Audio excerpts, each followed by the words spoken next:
I am Dolos, mistress of deception and All that trickery. remains is your You sacrifice. are more powerful than he can Humanity imagine. has outstayed its welcome.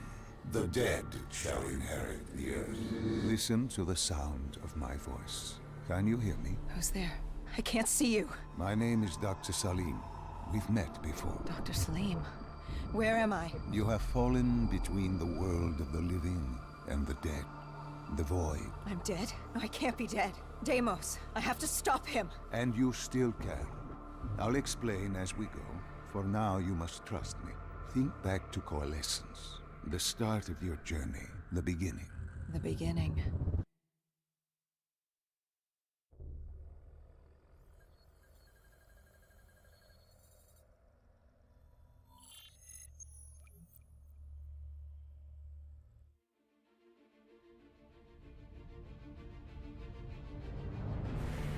It started at Coalescence Singapore in 2070. 10 years after the disaster. After Virus 6115 began its spread. After the dead began to walk the Earth.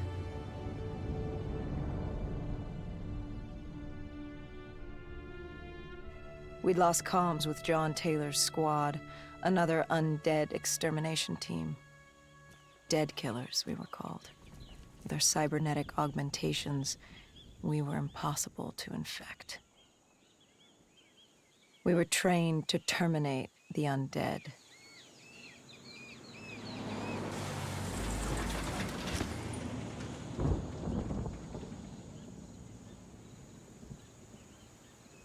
Hendricks was on edge. We were in a quarantine zone, one of many walled-off areas separating humanity from the undead, built to keep the virus and the infected behind their wall, away from the rest of us. The undead weren't our only concern. The 54 Immortals, a local combine who remained in the containment zone, were aware of Taylor's activity. This place was the epicenter of the epidemic. The 2060 Coalescence disaster created the cursed world we lived in today. Any activity at this site would set off alarm bells. Either way, our troubles were only just beginning.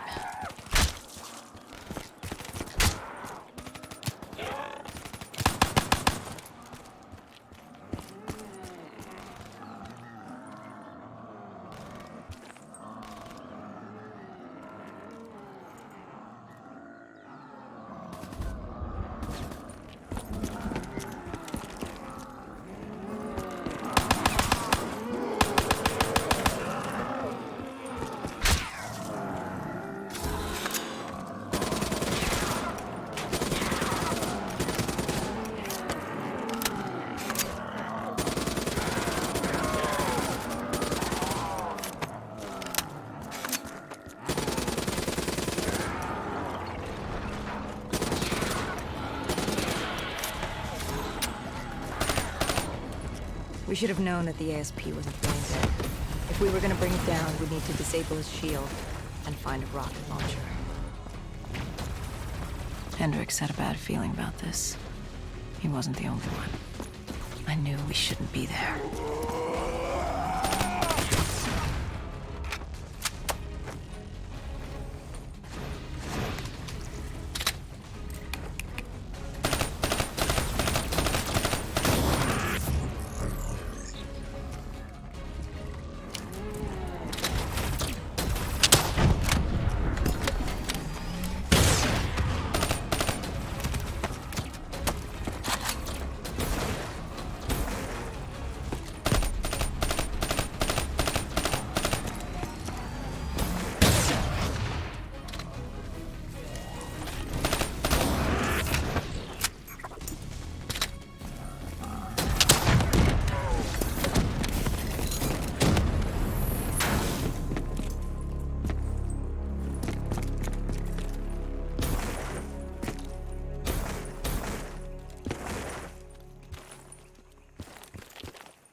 Coalescence.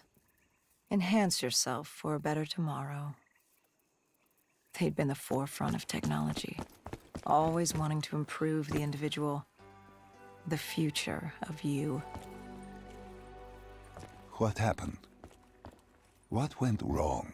The Coalescence disaster happened. Virus 6115 spread throughout Singapore and strains popped up all over the world. Governments built these quarantine zones to house the undead, a way for the populace to ignore what was happening. 10 years on, and it had worked. We put it out of mind. Ignorance was bliss. What was so special about this operation? It was supposed to be by the books. 5 years after our cybernetic augmentations, Hendricks and I were a well-oiled machine. Quarantine sweeps, recon, search and rescue. It's just what dead killers do. But we'd never been sent after one of our own before. John Taylor's systems had gone quiet. With our direct neural interface, we're hardwired into Winslow Accord servers. Observation knew if you were dead or alive.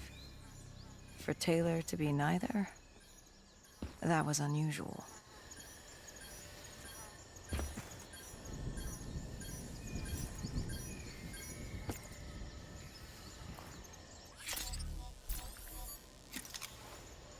We located an EMF source and uploaded it to Central. It was a 54 immortal audio log, detailing unusual activity coming from the server room at the lowest level of the building. It couldn't have been more than a week old, probably why Taylor's team had been sent to investigate. Hendricks activated a recon drone to scan for life. We picked up a signal coming from far below. As we stood there in the atrium, I felt like Alice. And we were about to jump down the rabbit hole.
Our drone picked up activity ahead.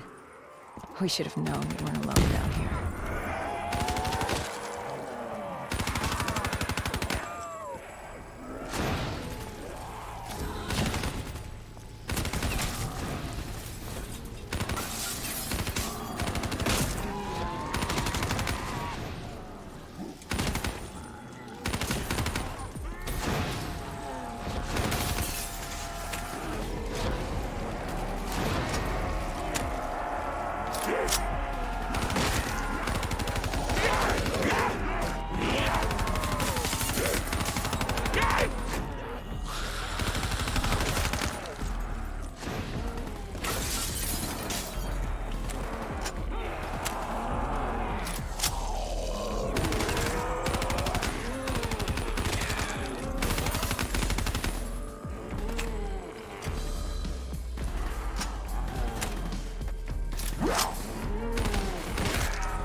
When man fled the virus, they left behind thousands of active robots.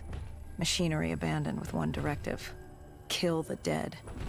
Years later, they're still killing. But with decrepit programming, somehow humans had been added to their kill list, indistinguishable from our brainless counterparts. The strange behavior was observed in multiple quarantine zones. Another nuisance for us to deal with while on recon. We moved on.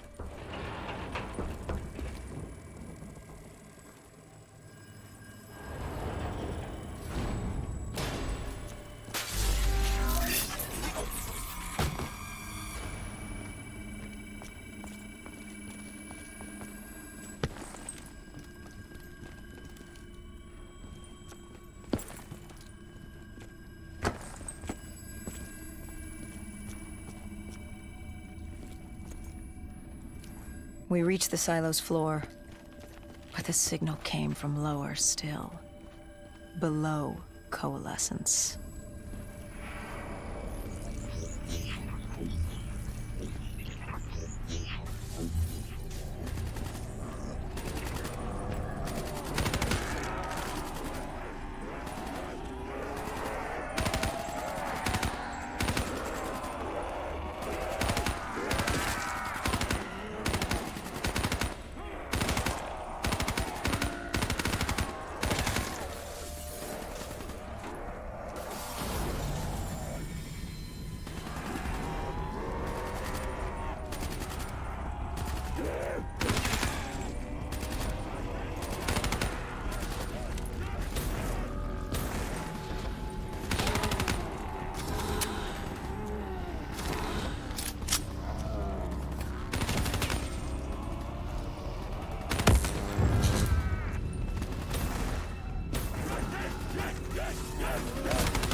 Did you have any inkling of what waited for you? No.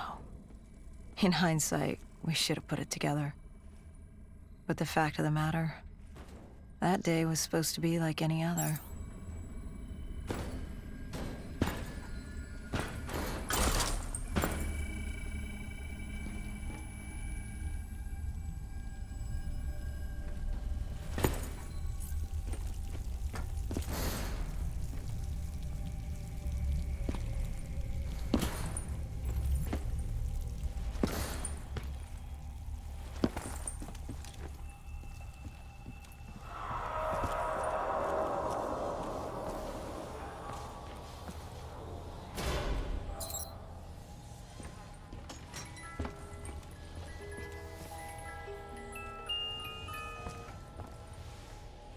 What did you find below Coalescence? A CIA black project. Project Corvus. Unknown to the world, and unknown to most people in the know. As off the record as it got. A redacted footnote in Langley's history book. Part of me wishes we just turned back. Why? It would have been easier. For me. For Hendricks. For the world. Is it such a bad thing? To want to be blissfully ignorant in the face of daunting adversity? We didn't have a choice. Those who find fate thrust upon them rarely do.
The human testing lab. What awaited you there? We found the truth. The cause of the disaster. You are certain of this? We didn't have the full picture. Not yet. But this was the source. We knew Coalescence was where the virus originated, but residue of 6115 in the air left no doubt. This was where it all began. When the disaster happened, hundreds of thousands died instantly. And they were the lucky ones. Because when the rest of Singapore inhaled 6115, they changed. From the living into the living dead. These test subjects, they were linked together, connected with a direct neural interface. Their minds hardwired into the central server. Hendricks didn't like what he saw. You knew something was wrong. The same tech in our own heads made us what we were. It was down here in this room. We didn't know what happened, but the data didn't lie. Man did what man always does, playing God and fucking everything up. We, the CIA, man, we created these things. We changed the world. How do you mean, change the world? The Winslow Accord and the Common Defense Pact. We'd been engaged in a Cold War for nearly a decade. 6115 changed that. When the dead walked among us, we set aside our differences. For all of your conflicts, you and your enemy had two things in common. You're both human, and you both want to stay that way. Was this the source of the signal? No, but it looked like Taylor had come through. Our answers were still further down.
When you found the server room, did you have any idea what you would uncover?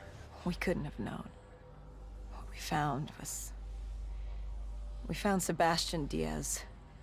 One of Taylor's. Another dead killer. Our friend. He'd linked himself to the CIA server, connected directly with the Winslow Accord systems. He was deactivating defenses for the undead quarantine zones all over the world. The massive walls containing the spread, keeping us from the undead. Deactivating the defenses would let the flesh-eating hordes loose upon the living. It would end humanity. We had to stop him. The only way to stop him now was by destroying the server.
You killed him.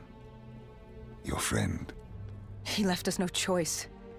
Hendricks wasn't happy and let Diaz know that. He'd unleashed the dead upon the world. Hendricks knew what he had to do. You needed to find out what he knew. What he knew about Taylor. Interfacing with Diaz and accessing his memories was the only way to find him. Knowing what you know about DNI, interfacing would surely kill him. That didn't matter. We had to know. Had I known what it would do to Hendricks. From the interface, Hendricks learned Taylor was trying to get out of Singapore. There wouldn't be much time before we'd be too late. Tell me about the name. The name Hendricks learned. The name. Deimos. The demigod of dread and terror. Hendricks, myself, we had no idea what it meant, but Taylor's team was obsessed with it. But more importantly, we learned our arrival on site wasn't a secret. We had company. Go Julan, leader of the 54 Immortals. The Winslow Accord had no quarrel with them. To their credit, they had no idea we were down there. Had they known... Well, I'm not sure things would have gone any differently. The Immortals had worried for years about another outbreak. This was the final straw, and contamination was a risk they weren't willing to take. They blew the supports and let the ocean flood the building. We needed to haul ass and get the hell out of there.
We needed to get out of there before the whole building collapsed. Hendricks had an idea. Flood the lab and let the water pressure jettison us out. Our lungs could take it. He just needed time to open the door.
And what happened then?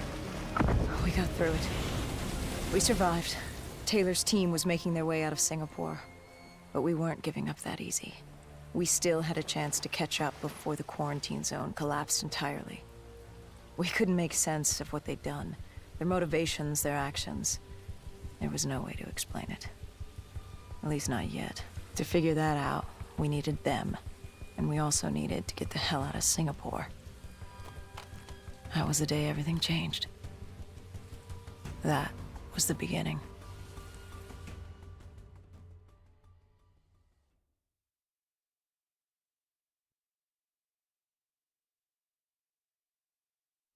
All right, Salim.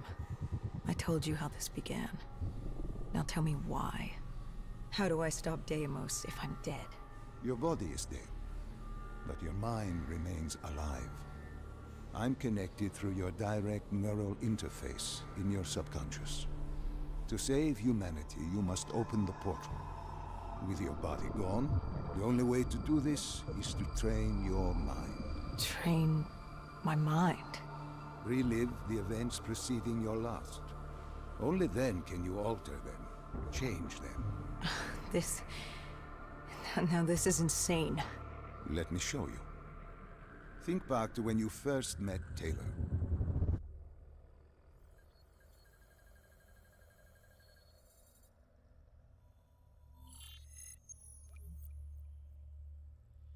Think back to 2065.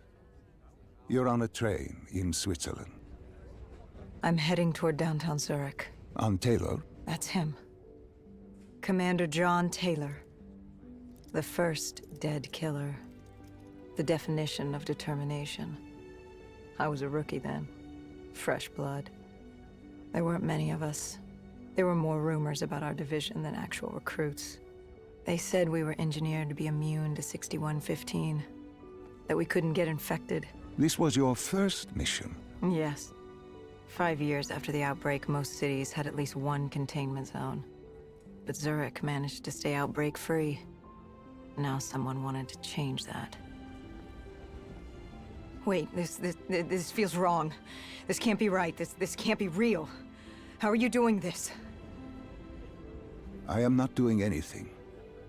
This is your mind. I'm the passenger, you're the pilot. But tell me, do you remember the train exploding? No! Stop! Make it stop!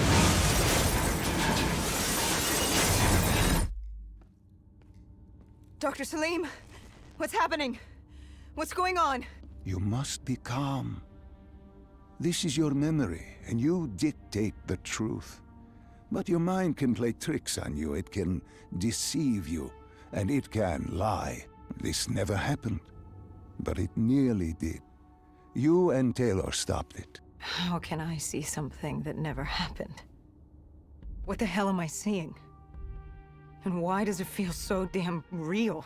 The human mind is fragile, easily swayed by an incorrect recounting of events. This was one outcome your mind feared. Start from the beginning and take me through the mission.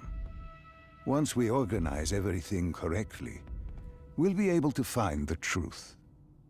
Tell me about the raid. The raid. There was a Catardist terrorist collective. They were planning something big, but they knew we were coming. Stop. Don't rush through. Let us start with who was with you. You were not alone, after all. Taylor. He told me they'd received a tip about the Catardists. These undead sympathizers had sprung up around the globe in the years following the outbreak. They believed the undead were the next step in human evolution. To become undead was to live. The dead should inherit the Earth. Crazy, right? Was it only Taylor? Was there anyone else? Sebastian Diaz. The man we saw at Coalescence, who would disable the undead defenses. Back then, he was Taylor's second in command. He would take point on the raid. Hostile encounters were expected with the undead, but that didn't seem to bother him. They were so relaxed. The dead threatened Zurich. They were fearless. Didn't take away our own fears. If I was gonna learn my shit, it would be on the job. This mission was my training. For him, it was just another day in the life. Business as usual. And business was booming.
What are these drops I keep seeing?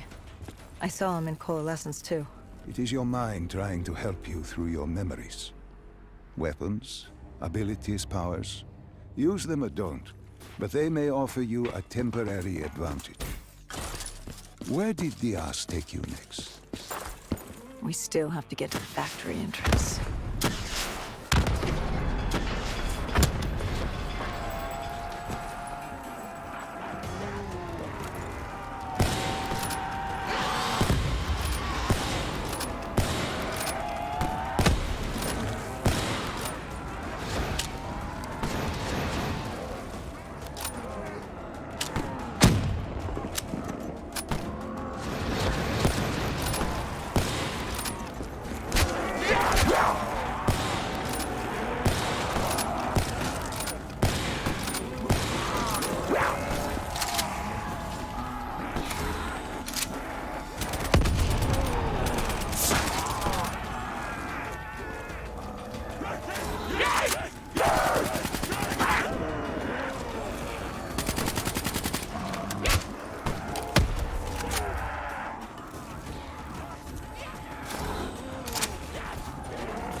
The entrance was locked. We had to destroy a generator to get it open. That was around the corner, with more dead standing in our way. I had an arsenal in front of me, but Diaz made it clear. He told me to run point on the ground. He was curious to see me think on my feet. In a way, he was acting as your training. Diaz wanted me to earn the name Dead Killer. And there's really only one way you can do that. I had support that day, but when you're out there in the real world, you're on your own. No backup, no reinforcements. Just you and the undead. I'd show him I was worthy of the name.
The Cotardis base of operations was just ahead.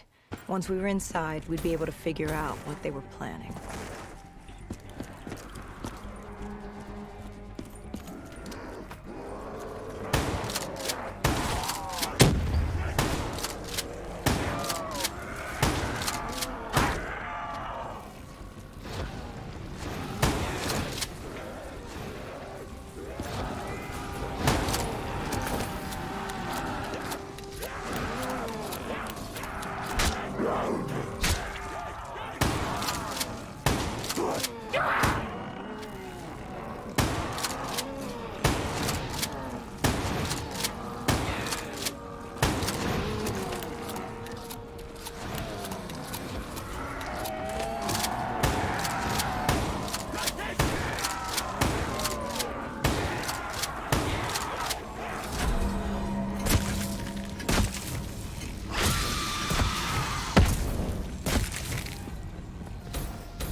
Dr. Salim, what's happening? I can't... Stay with me. Come back to my voice. I can't. I don't understand. Tell me what happened. I don't know. I saw robots and they were ripping me apart. What's happening to me? What was I seeing? It is a lapse. Your mind is wandering into the unknown. Your subconscious finding fears, dreams, doubts. Stay with me. Stay with my voice. You're still in the factory. You were about to make a discovery. Yes, there was a console ahead, and Diaz told me to interface to get access to their network. We had to find out what they were planning. Had you ever extracted information with your DNI before? No. Nothing can really prepare you for it.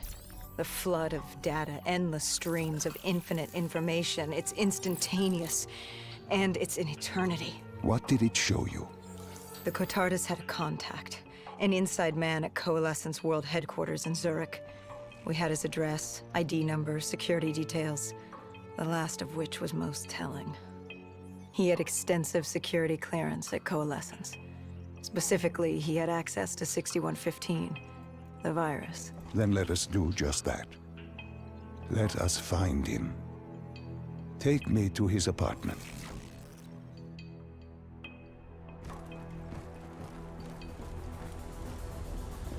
We were ready to breach, but it didn't go as planned. He was ready. I had to get after him. Our mark was going to release 6115 into the surrounding area. Remember, walk before you run. You weren't alone. Who else was there? Taylor? Taylor. Yes, he discovered our mark had just unleashed the virus into Old Town, turning civilians into the living dead. But Taylor didn't lead that day. No, he had Overwatch. He was our eyes in the sky. Sarah Hall, however. Sarah Hall, the team's intelligence expert, was with me. She had point. She found our mark. Apparently his supply of 6115 was 10 times what we initially believed. Enough to turn all of Zurich into a city of the dead. Hall had been with Taylor as long as Diaz. He practically raised her, trained her. He made her. With Taylor in the sky, Hall was our feet on the ground. She didn't have as much patience for fresh blood as Diaz. She was direct and focused. And right now, she was about to give me a lesson in target acquirement.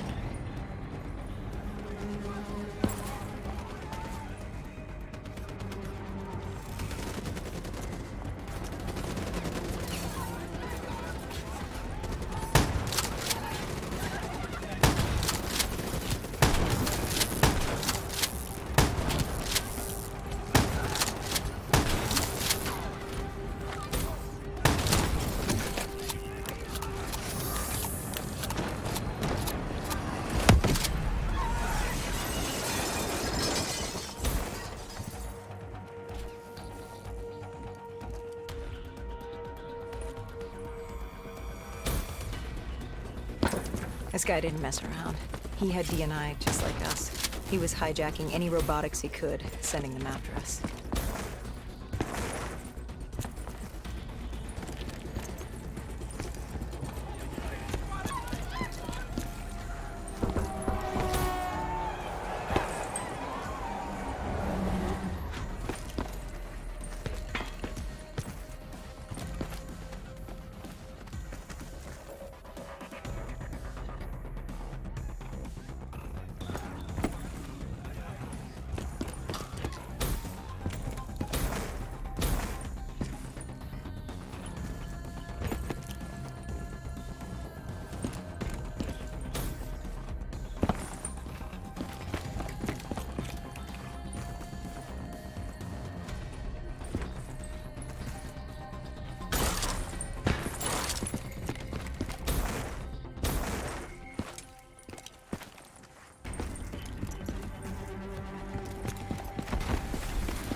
What happened when you caught him? Our mark was bleeding out after that fall through the ceiling. Time wasn't on our side, and we needed information. So what did you do? I would do what Hendricks did in Coalescence. I had to interface with him, extract the information from his memories. You make it sound cold. You would be diving into this man's mind. A dangerous task. A terminal task. I know, but you have to make it cold. Detach yourself from the person. It was our first time performing this sort of interface, and Hall wanted to get that point across above all else. It's nothing personal because there is no person. They're not humans. They're data banks for pilfering. Even though it would kill him. Even though... It's ironic, really. Ironic? Hall teaching me how to raid a person's mind. It wouldn't be long before... Well, we know what happens to Hall.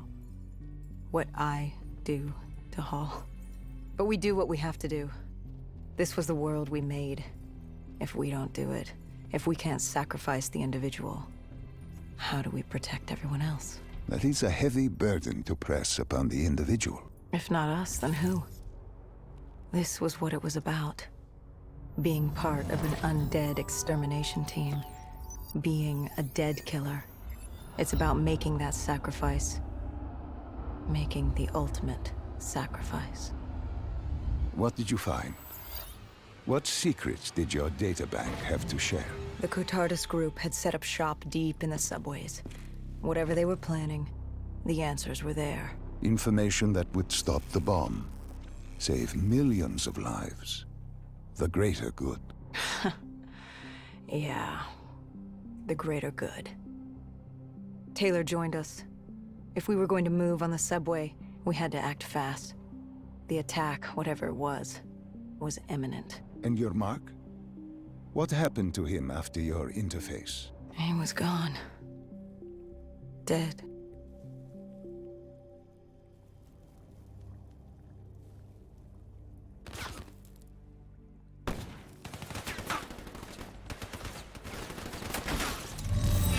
The tunnels.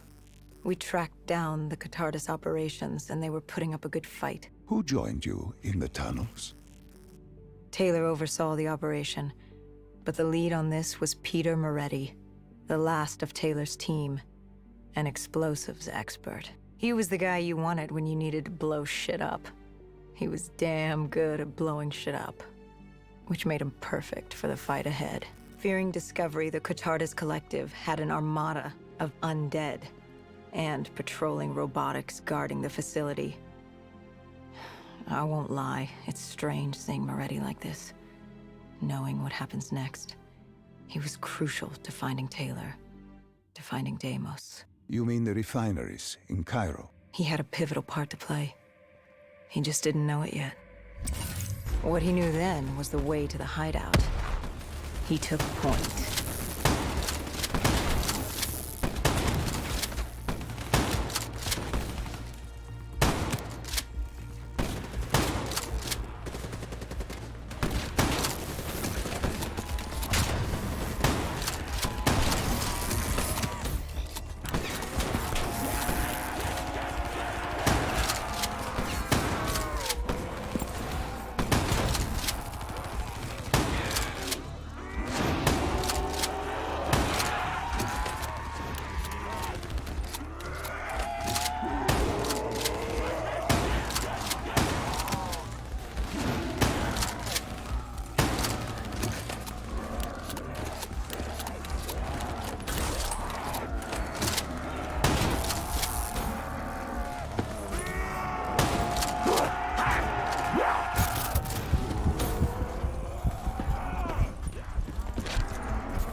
Catardus group had planted a biochemical bomb containing 6115 on a maglev train. They were going to detonate it in downtown Zurich. Their plan was to turn the whole city as we feared.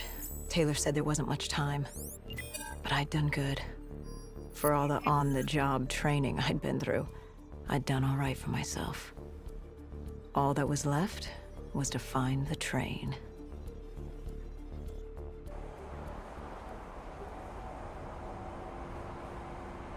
Good. You didn't even need my push to the final memory. You connected events and arrived at the truth. Now what happens? Now we set things right. Through your mind, you realign the events as they occurred. And by doing this, if I work with you and remember the events leading up to Zurich, You will be able to open the gateway. But let's not get ahead of ourselves. Let us finish here first.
found the bomb car.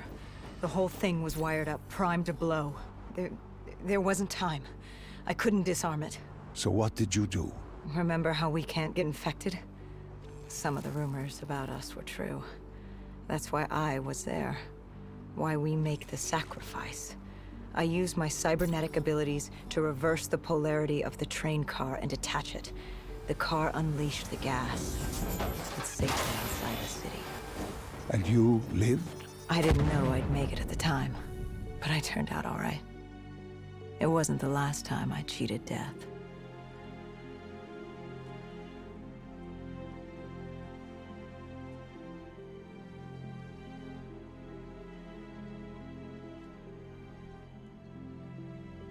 No.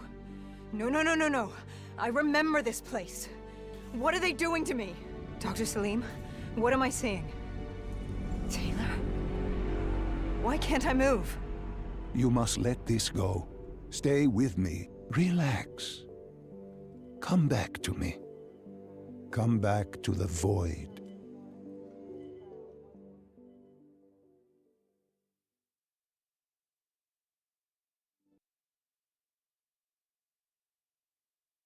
Can you hear me? Are you there? Yeah, I'm here. I'm back. I'm ready to continue. Good. Now that you've begun conditioning, let's return to 2070.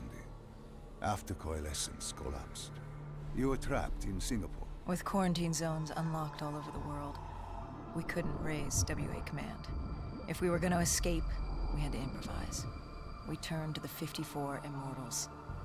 They were dangerous and unpredictable, but they were no enemy of ours. Hendricks trusted them? What choice did we have?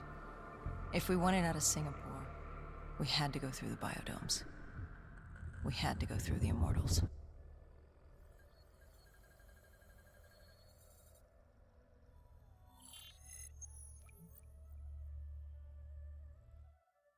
Getting in was easy.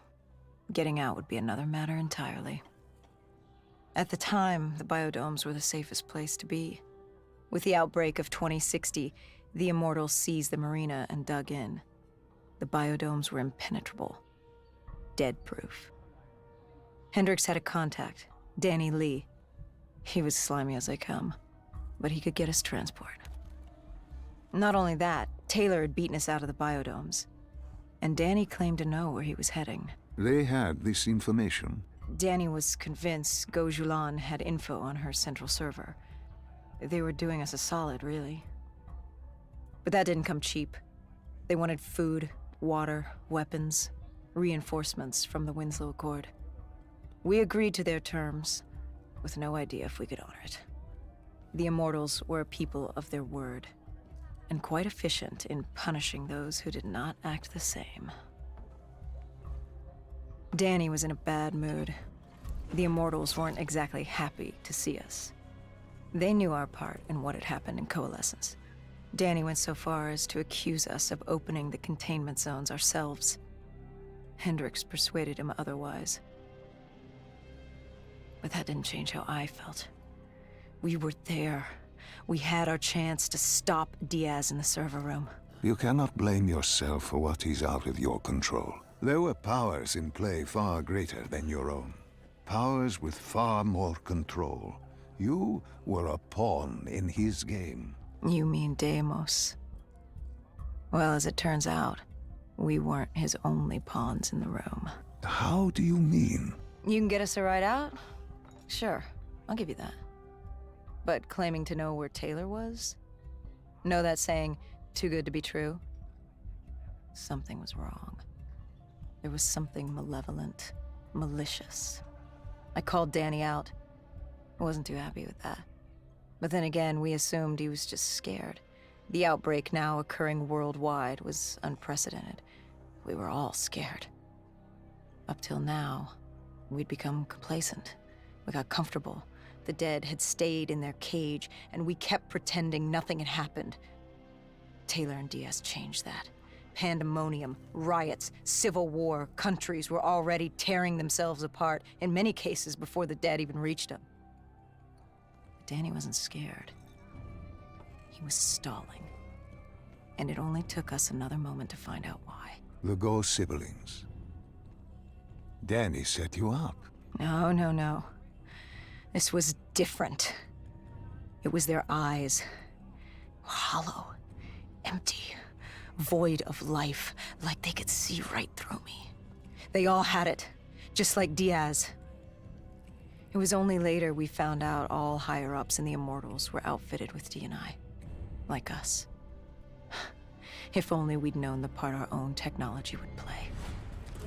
The thing about dead killers, though, there's always a plan B.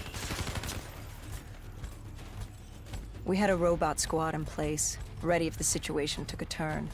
Gojulan bolted before our robots got her. She was headed for the server room in Cloud Mountain, the only place we could put in the call from transport. It became quickly apparent that uninvited guests had joined the party in the biodomes. The dead were flooding into this safe haven. It was about to become hell on Earth. We had to move. We had to get to Cloud Mountain.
I don't know how the undead got in. A forgotten open gate. A child's mistake. A poorly nailed board over a window. It didn't matter. It was spreading fast.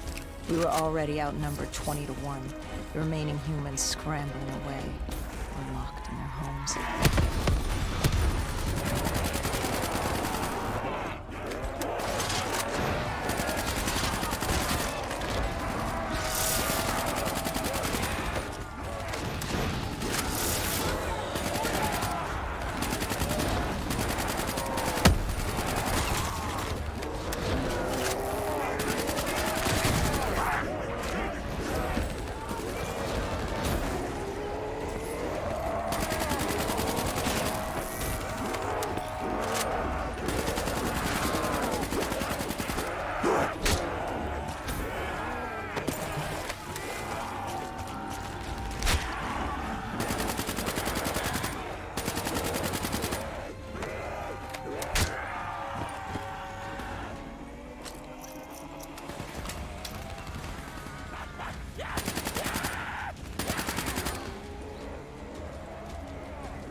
heard that familiar screech.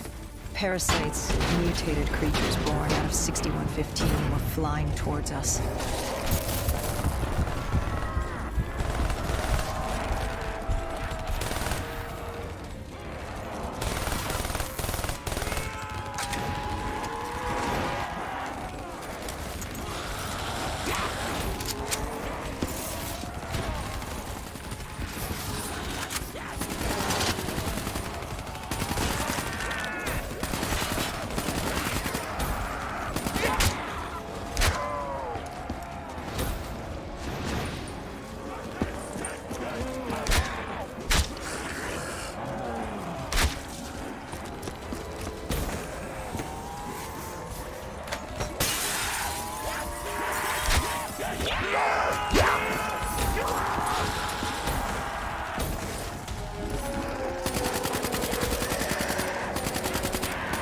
With the shipping yard cleared, Cloud Mountain was just ahead, the server room at the top. We had a long climb ahead of us.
What happened in the server room? By the time we got there, Gojulan encrypted her hardware, locking us out of the central server. Hendricks stepped in, but we were a few seconds too late. Damage was done. Why did she lock you out? It didn't make any sense. Sure, we weren't on the best of terms, but this wasn't her. Something else made her do it. Something was controlling her. The encryption used a biometric hand scan. Hendricks tried to unlock it. But the Go siblings were smart. They'd set up an access system requiring both of their hands for authorization.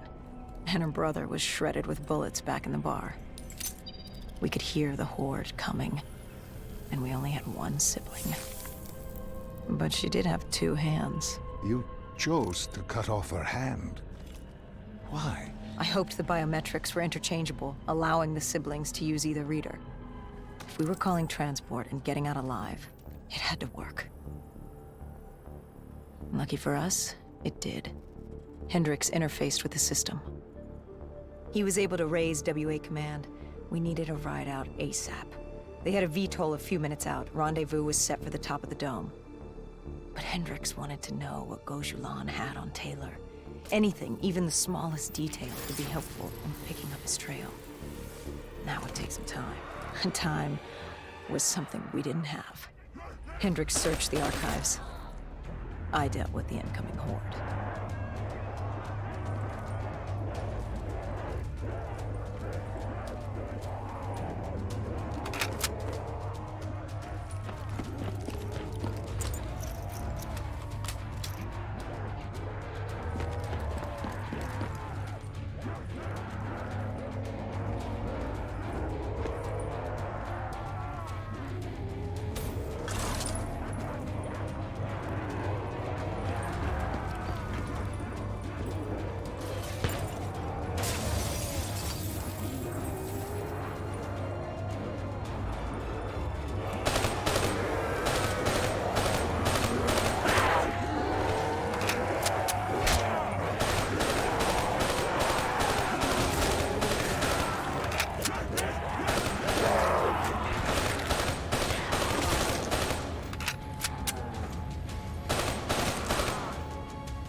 Hendricks had pulled all the data he could. I hoped it was enough. Our pickup was in position. It was time to get the hell out of here.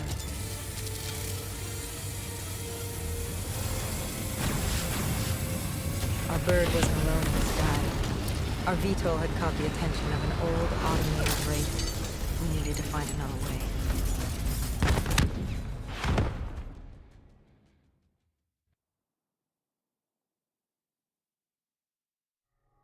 This wraith tailing you.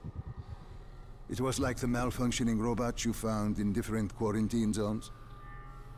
The kind targeting anything and everything as an enemy. Just like that. Except on a much larger, more deadly scale. And this one was very interested in us. Command had an exit route. Extraction set beyond the swamps. If we crossed the super trees, there were shipping docks where we could commandeer an airboat. It's easier said than done.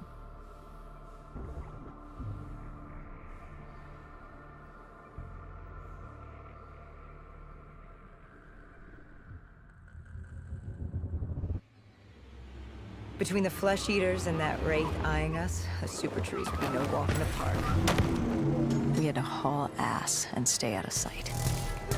But they weren't our only concern. Winslow Accord picked up chatter ahead. Apparently, we weren't the only humans using the docks to escape.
The super tree was collapsing. The only safe route to the docks was up. Chatter confirmed that 54 immortals were scrambling to get out of the biodomes through the swamps.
From the sound of it, they wanted us dead as much as the flesh eaters did.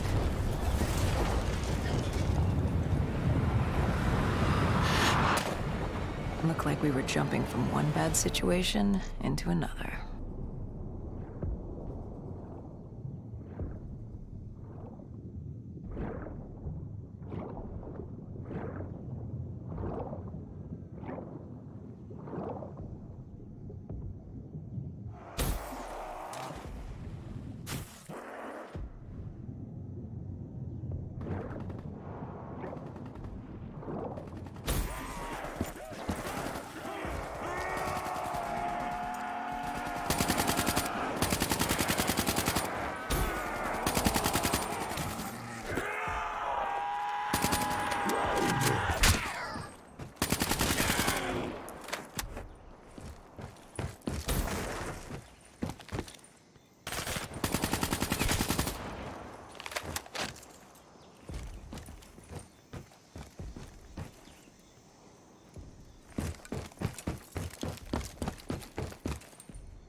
Hendricks commandeered an airboat and set the autopilot.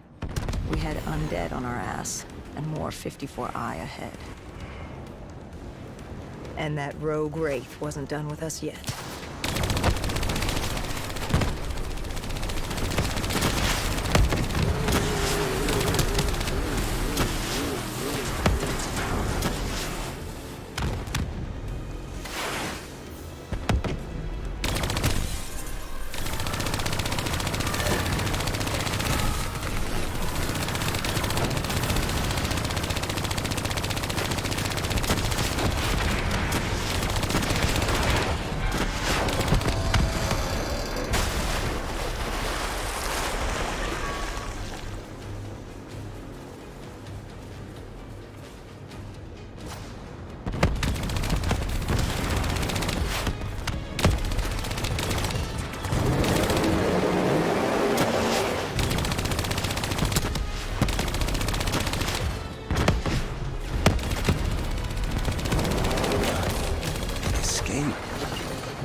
Our exfil was just ahead.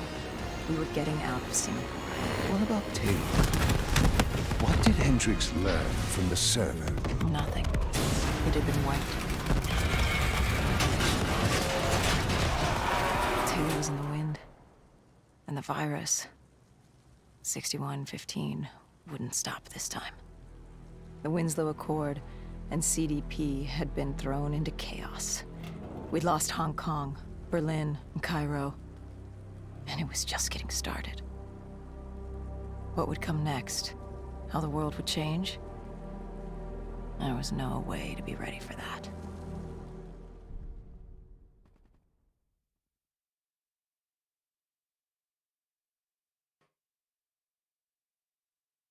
"5 years. 5 long, dark years. Opening the quarantine zones did exactly as we feared, and by 2075, what was a contained situation gave way to anarchy. Humanity's numbers had been reduced to a few hundred mil scattered across the globe.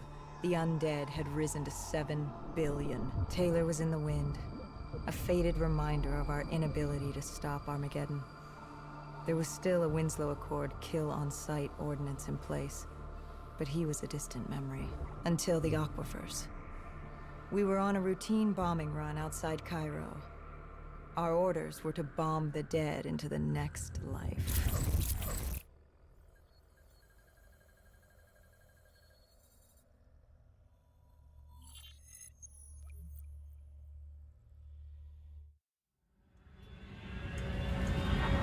Our target was a Catardus colony. They'd taken over a refinery.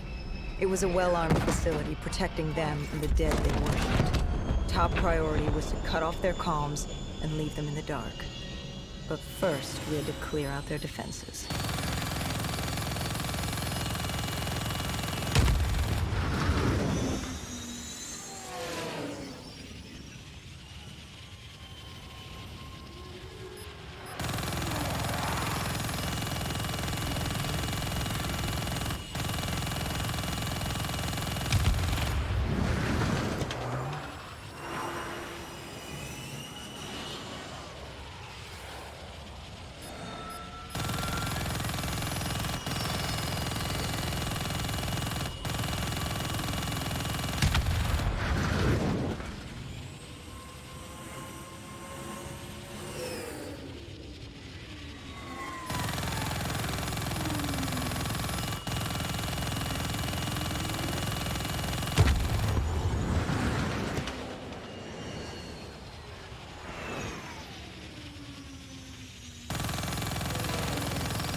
This was a routine sweep.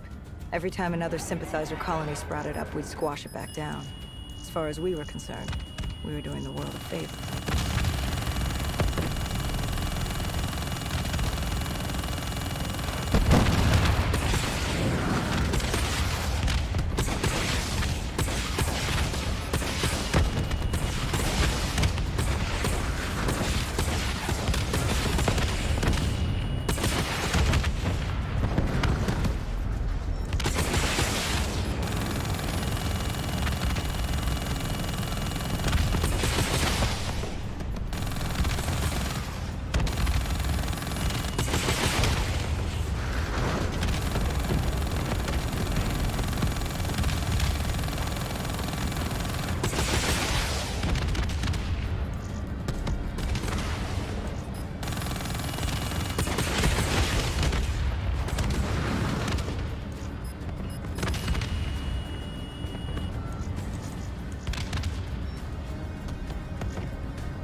We moved on the array, but the undead sympathizers weren't going down without a fight.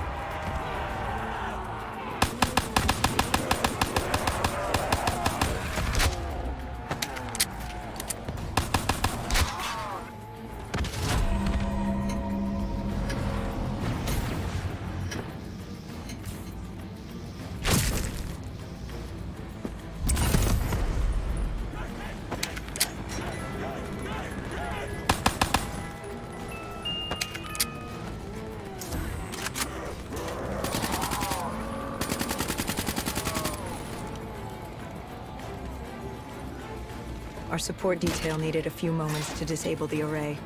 Lucky for me, I had more hostiles to keep me occupied. Disabling the comms would take some time. Our support detail dealt with that. I dealt with reinforcements.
The station disabled, we had to get back to our bird.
The array was ahead.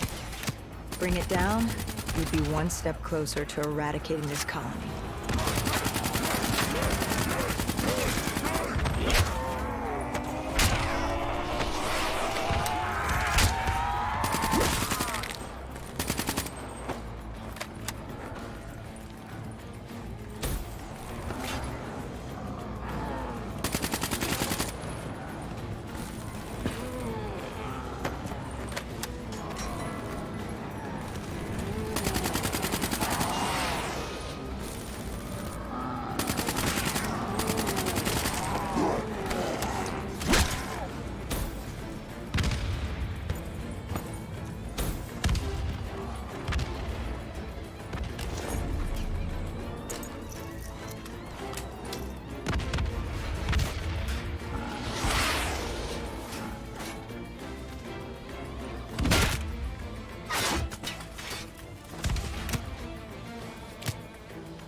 Disabling the comms would take some time.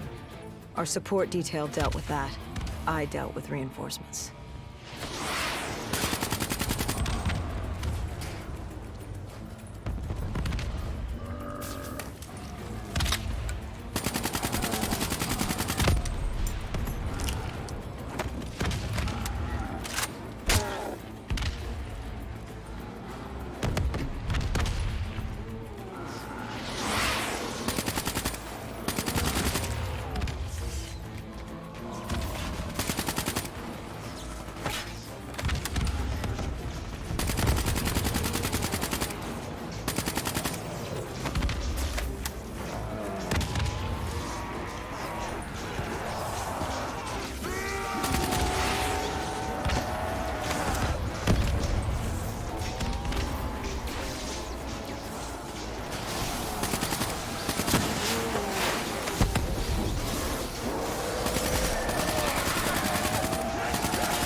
With the comms disabled, we needed to get back in the air.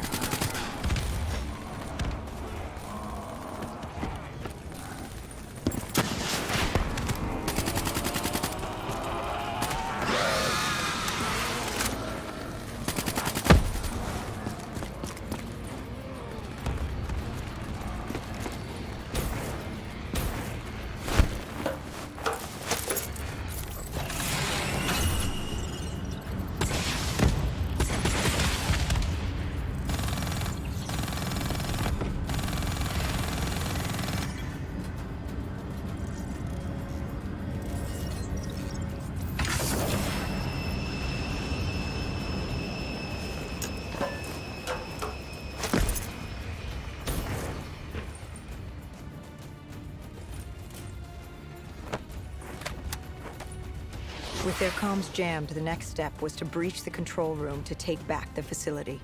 There was access ahead. I just needed to get through the flooded room in front of me. Our support detail insisted on coming with. When you were swimming, something went wrong. Our D&I... There was a malfunction. What did you see? I saw... I was drowning. I thought I heard... This is not your time. Get back up. Do not trust him. Everything is not what it seems. What did you hear? Nothing. I couldn't make it out. Get up. Then I woke up. Someone pulled me out of the water.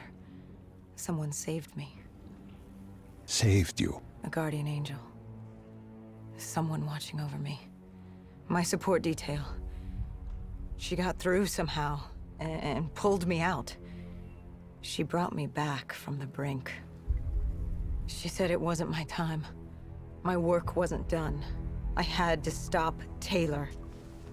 I don't know how she knew. It didn't make any sense. Did you know her? This woman? No. I'd never worked with her before today. And yet she knew about Taylor. She knew about what happened, and you're sure she was there? What? Why? You think I made her up? You yourself said your DNI systems were malfunctioning. What? You gonna tell me I'm crazy next? I know what I saw. I did not make her up. I didn't fucking imagine her. Did she have a name? Of course she had a fucking name. The Guardian Angel. She said her name was Kane. She told me she'd help me get through this. She said we had to move. Control was beyond a server room ahead. If we were going to take the refinery from these dead sympathizers, we needed to clear it out. If we couldn't, it would be on to Plan B. Plan B? Plan bomb this shithole to hell.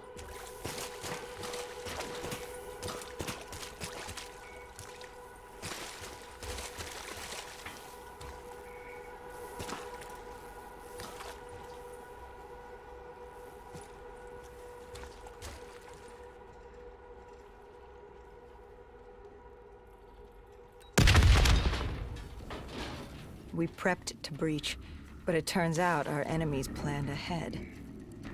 The explosion blocked our path. We had to double back. It caught us off guard. But the noise also caught the undead's attention.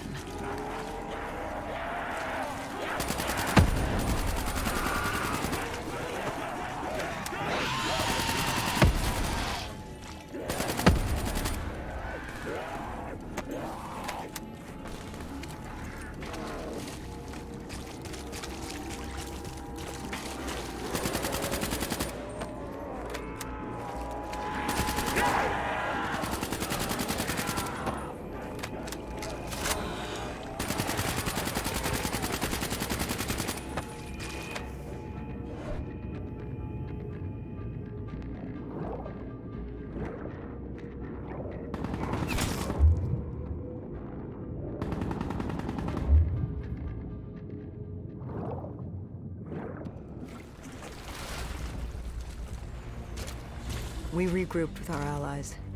That's Egyptian Army Lieutenant Ziad Khalil, friend of ours. He was durable, seasoned. He defended his home through undead wars. He wouldn't go down without a fight. What was the plan? Khalil would move on control from the exterior. I'd sweep the dead from the air. Our guardian angel accompanied me. She told me the answer to finding Taylor was on this refinery. Why she thought that. How she knew that. It was surreal.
When Khalil took the control room, he found something on the security footage.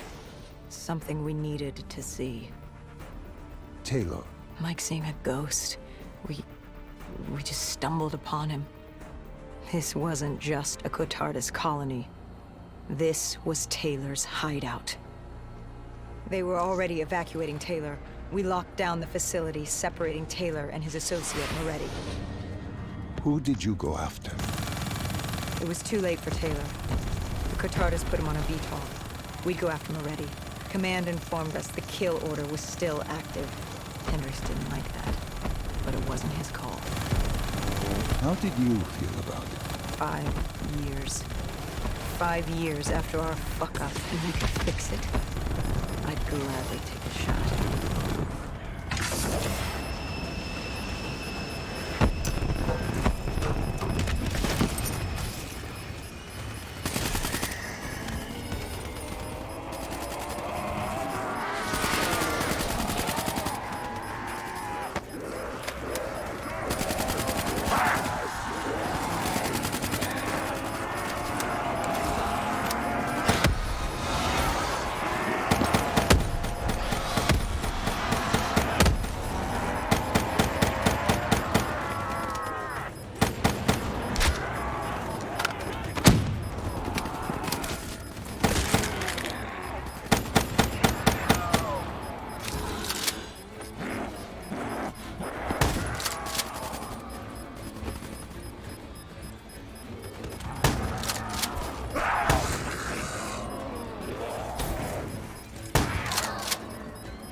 Moretti was just below us. If we were gonna get him, we'd need to take a shortcut. Shortcut? A leap of faith.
Listen to her. Trust her. Find Taylor.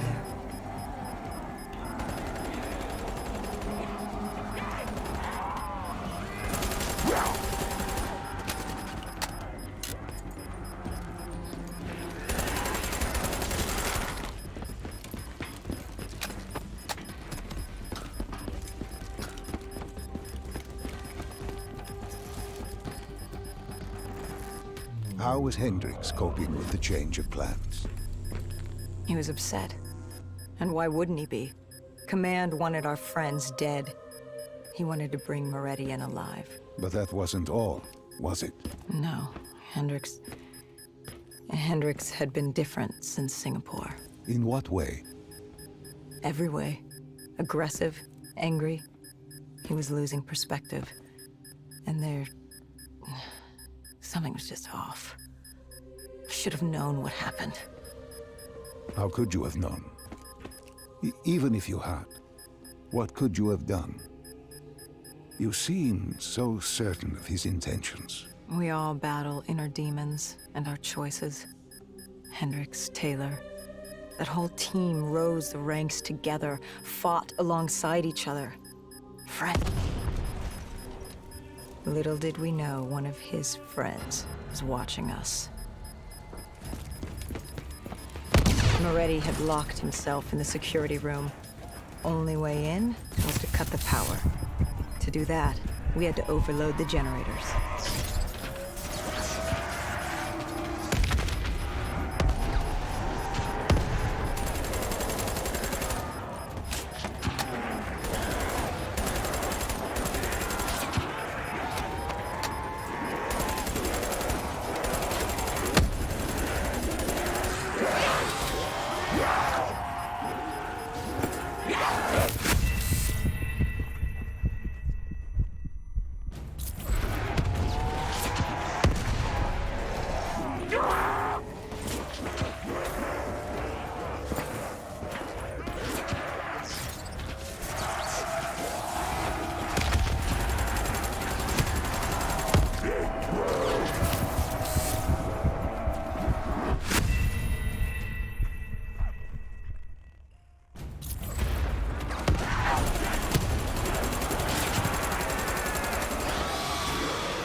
You cornered him. What did Moretti say? He said that name, same as Diaz. Deimos. He said if I wanted answers, I had to find Damien Bishop, a man we both knew from a past mission. Bishop could help stop Deimos. But first, I had to kill him. He kept saying, "This isn't me. This isn't me." He kept saying Deimos made him do it. So I granted his last request.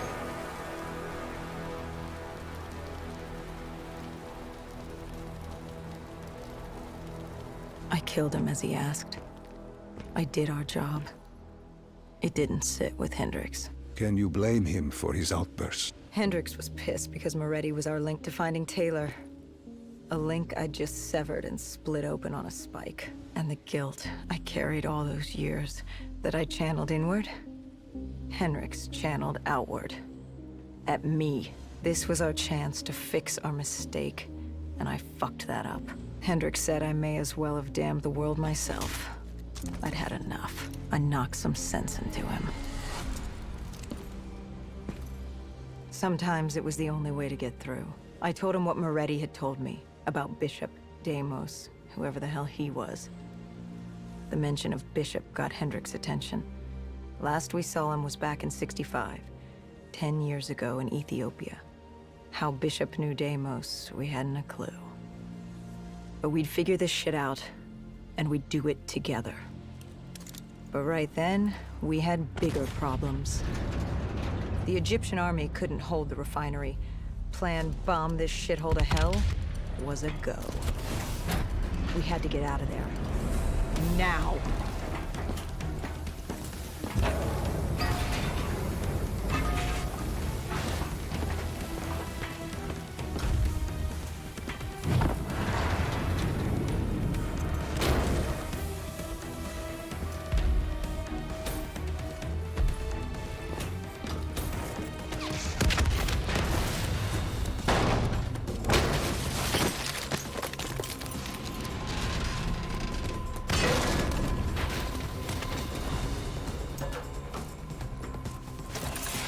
We lost Taylor, but we had a lead. Moretti said Bishop could help us find Deimos, which meant he was our next stop.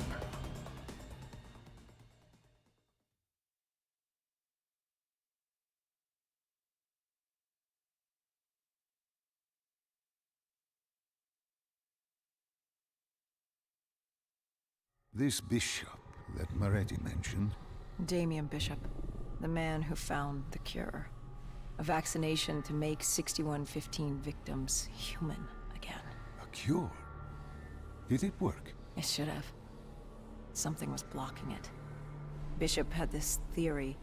He believed somewhere there was an undead brain.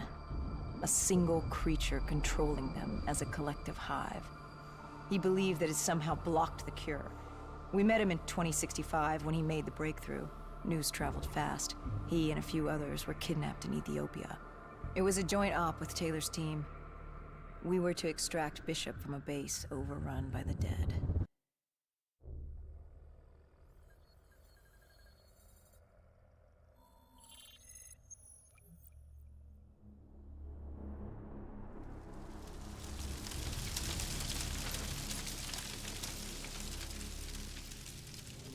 With the dead crawling all over, we needed a distraction.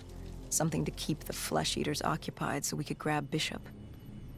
We weren't dead killers yet, so we had to be a little more creative. And lucky for us, there were plenty of NRC birds in the sky, and the NRC's dead system still worked. Laser cannons built to auto-target any hostile aircraft. So you created the diversion. And Taylor's team prepped extraction. Unfortunately, it seemed our cover wouldn't last as long as we hoped. The remaining NRC noticed the radio silence from air traffic control and had sent soldiers to investigate. Command set exfil for a satellite station off base. We reset the dead system to target one of the automated planes circling above. Turns out the undead have a thing for giant explosions, like moths drawn to a porch lamp. And all we had to do was turn on the lights.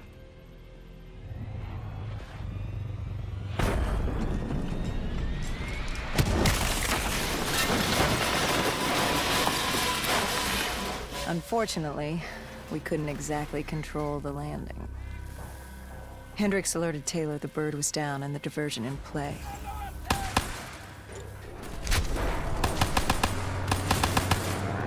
We took out the NRC and moved. Bishop was being held underground in the security station across the tarmac.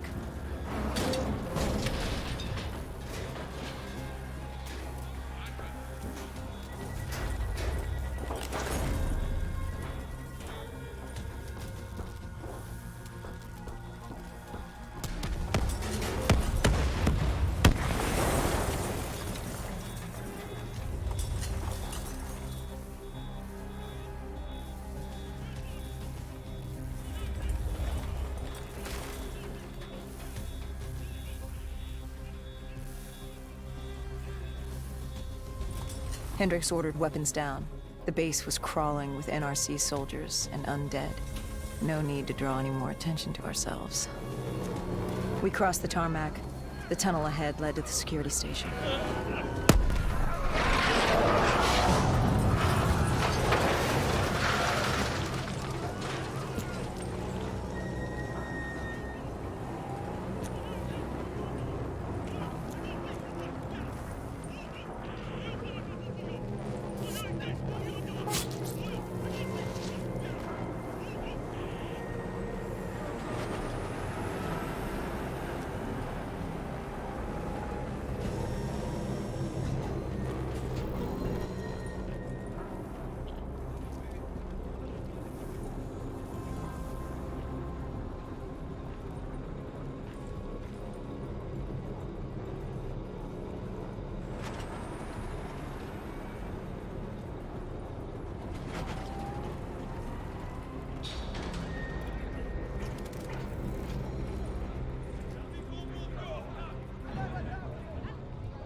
Hendricks took out the guards.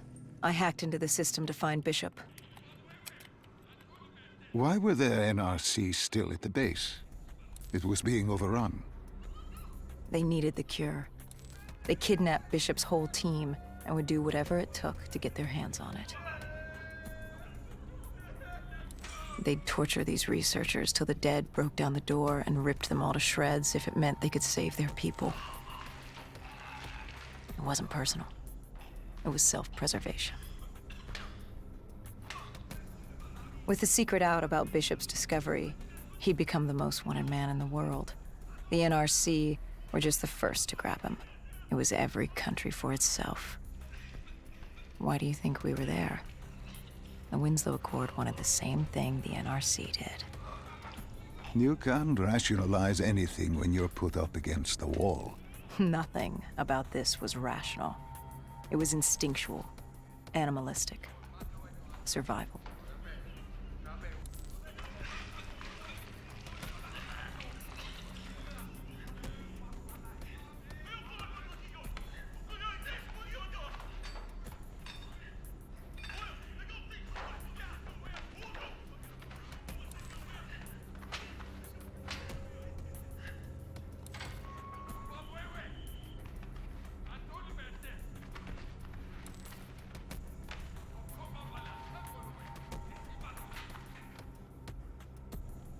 He had been escorted to an interrogation room. We had to hurry. Behind us was an undead army. Once one got a whiff, the others would come running.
Hendricks told Bishop who we were and that we had to move, but Bishop refused to leave without the other researchers, his friends.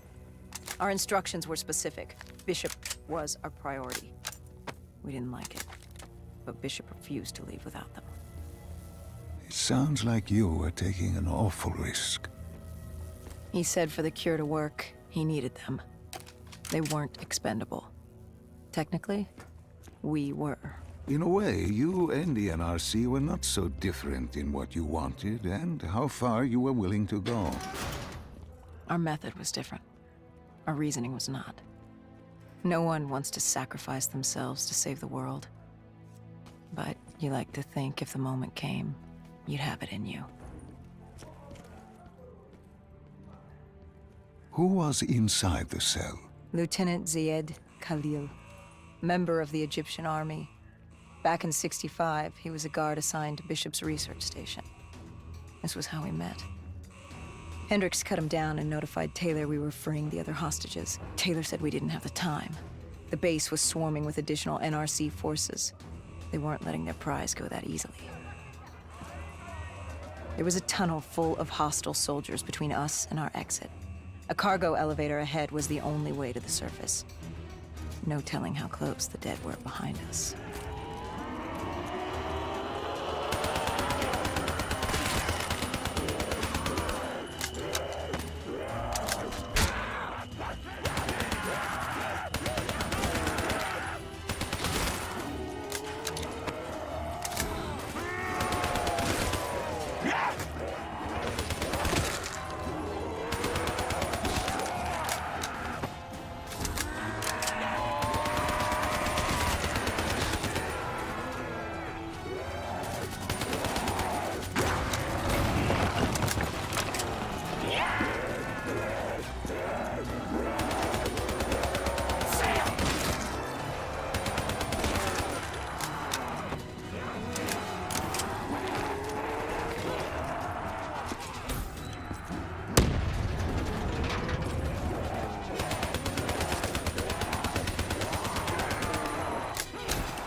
The remaining NRC forces were waiting for us above. They weren't about to let their prize prisoner go.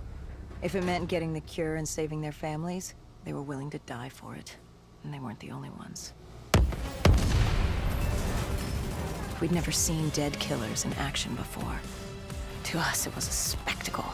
To them, it was just another day in the life. Wait a minute.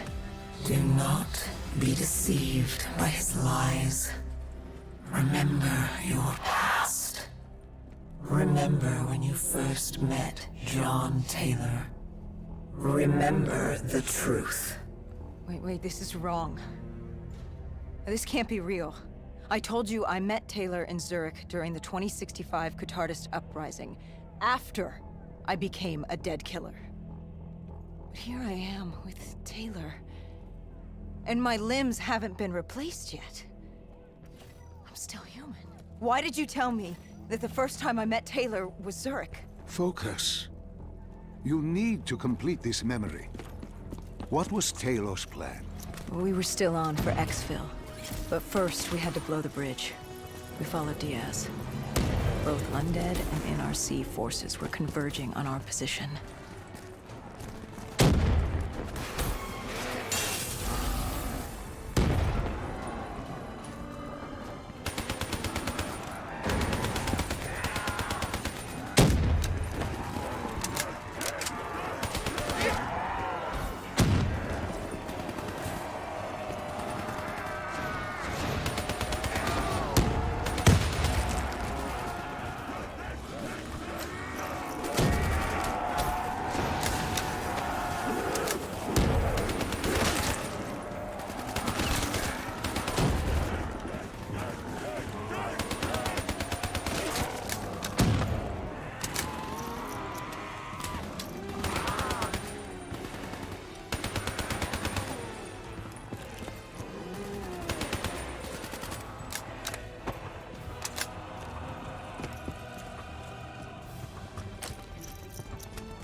Call grabbed us after the hangar. She was to take us to Moretti, so we could blow the bridge.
After the bridge, we were forced inside a comm center.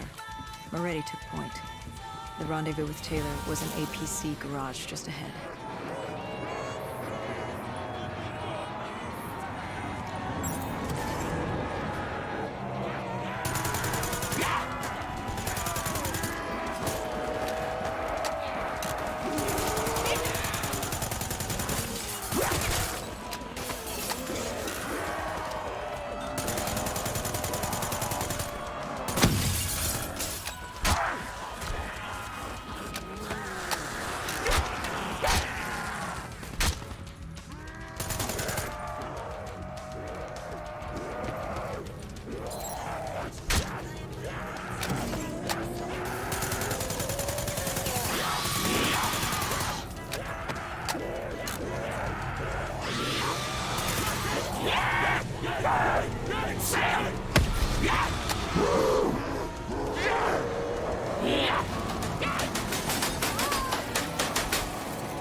We could hear the undead screaming towards us.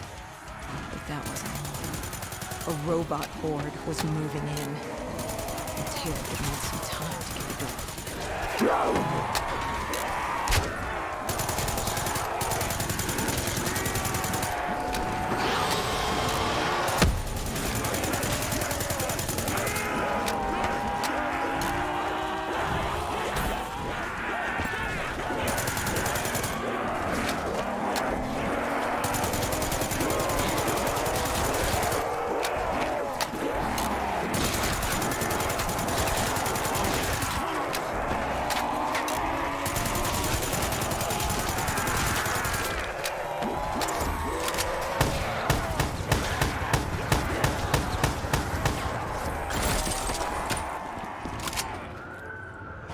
You were forced into the garage.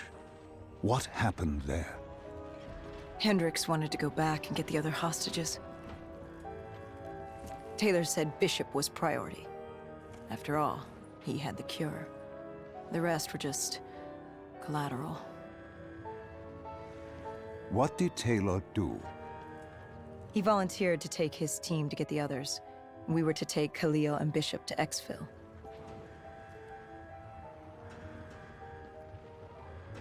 We got on the APC. Bishop was the most important man in the world right now. We had to get him to Exfil if it killed us.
The APC stalled on us. Hendricks needed a minute to get it going. The undead, robots like chronographers.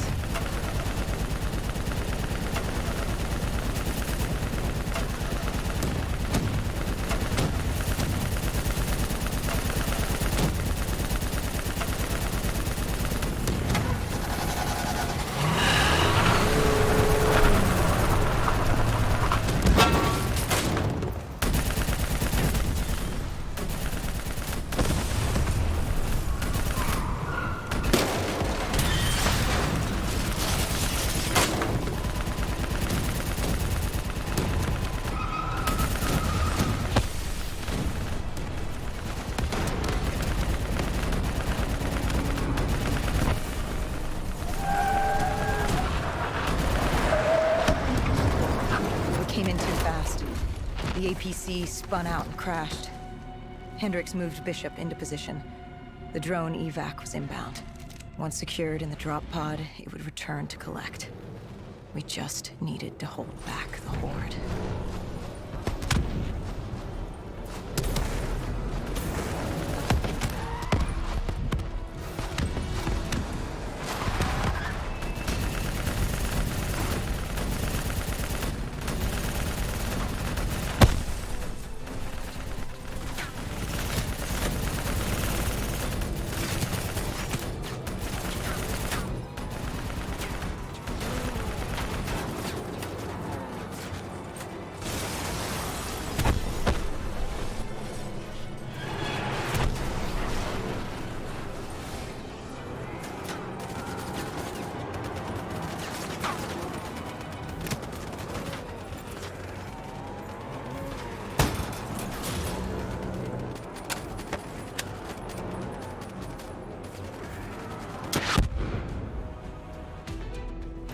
What happened? Airspace was compromised. They had to pull out. Bishop was a priority. We were expendable. We heard Taylor call. He was inbound and told us to hang on. No. I can't do this. I can't live this again. No. Please. I am sorry. You must. No, no, please! If you wish to defeat Thanos, you must. To save the world, you must relive this. I should have died. I felt myself fade. It was over. That was the day I met John Taylor. That was the day I became a dead killer.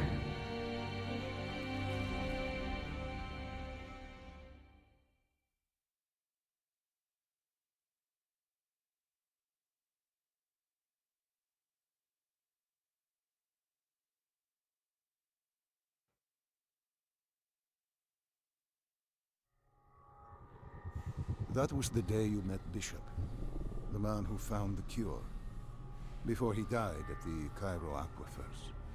Moretti told you to find him. On Moretti's instruction, we sought him out.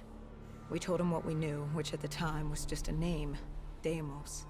He didn't know much, just that Deimos was responsible for the outbreak, and that a safe house in Singapore had a dossier on the guy. So we returned to Singapore. Little did we know, Gojulan had taken the city, and somehow gotten the undead to obey her. If we were gonna get to the safe house, we'd have to go through them.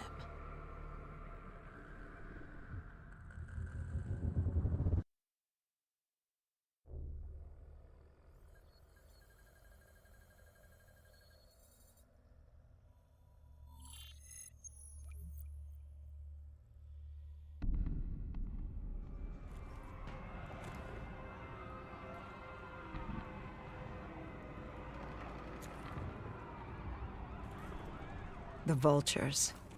Sadistic scavengers, ravaged by atrocity and time, driven by fear and insanity. We saw their victims strung up on display the moment we arrived. When forced against the wall, the impurities of man can be revealed. It was more than that. This was survivalism. When only 1% of the world's population is human, you either died and became the undead, or you survived by preying on the living.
These scavengers were well equipped. I suppose that's what you get when you prey on your fellow man. We made quick work of them.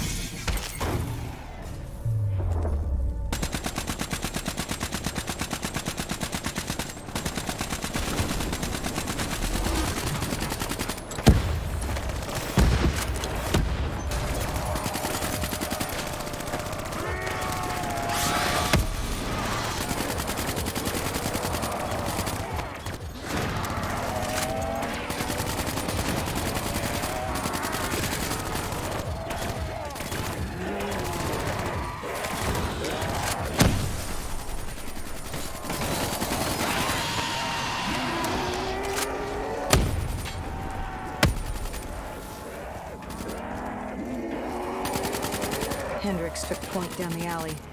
From the sounds of it, the dead knew we were coming. Clearly, Singapore was happy to have us back in town.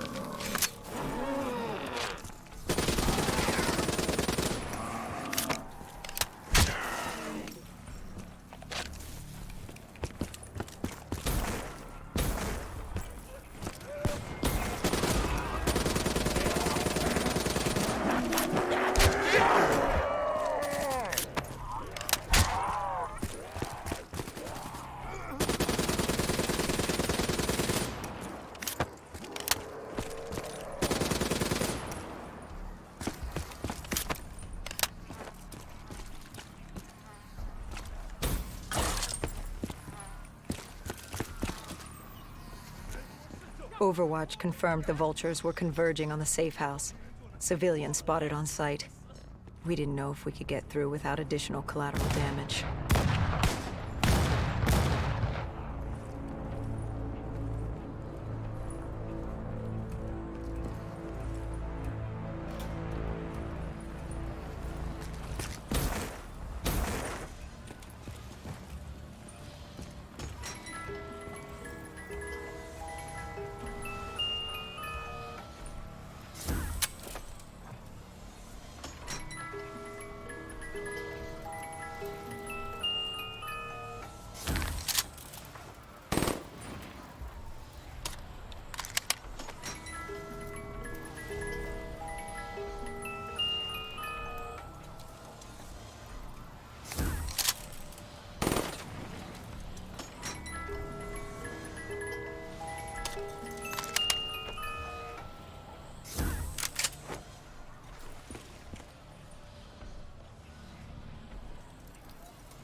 It's curious, the vulture's behavior.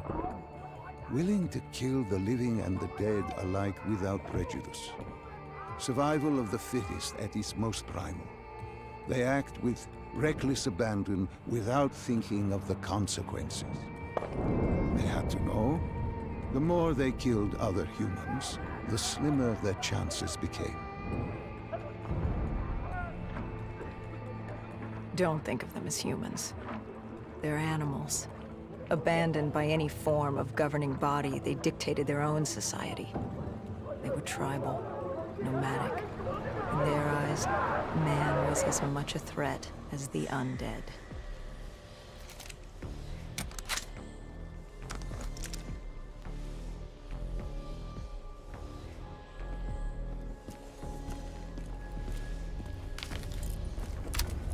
The scavengers began realizing they weren't the only humans in the area. It was a matter of time before Gojulan knew we were here. The safe house was beyond the gardens, but the gardens belonged to the dead. They smelled us lurking above.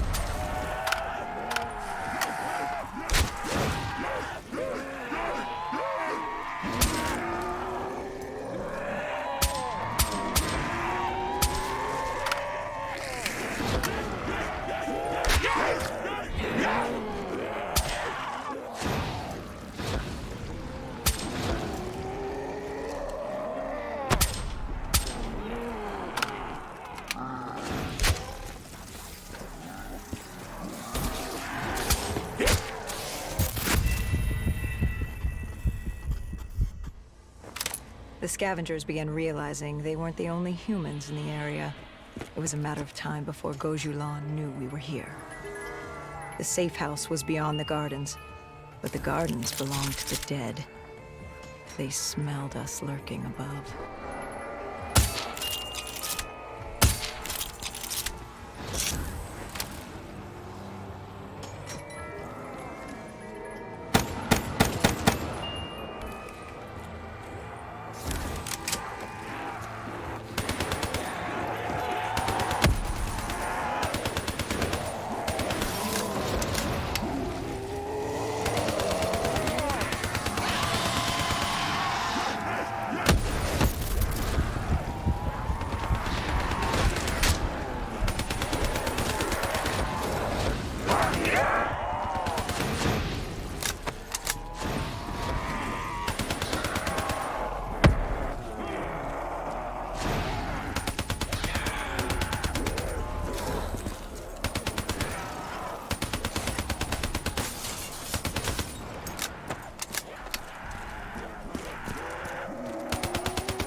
Before Hendricks could take him out, the scavenger alerted Gojulan.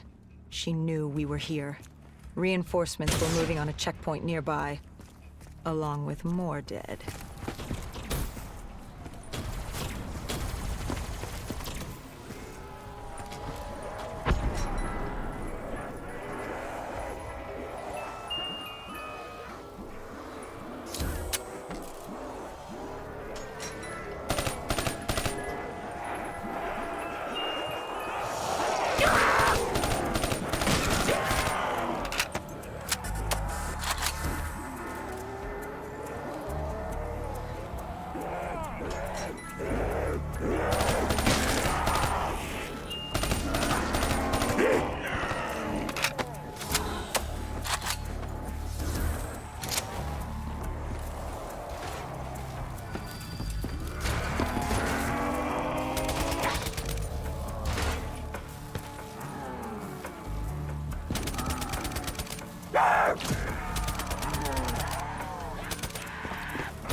Why did they create these displays? What was the purpose? They weren't just displays. They were art. A way to show off their work, lure their enemies with the dead bodies of friends. Vultures are territorial. They fought among themselves, sociopaths at war with everyone and everything, undead or fellow human.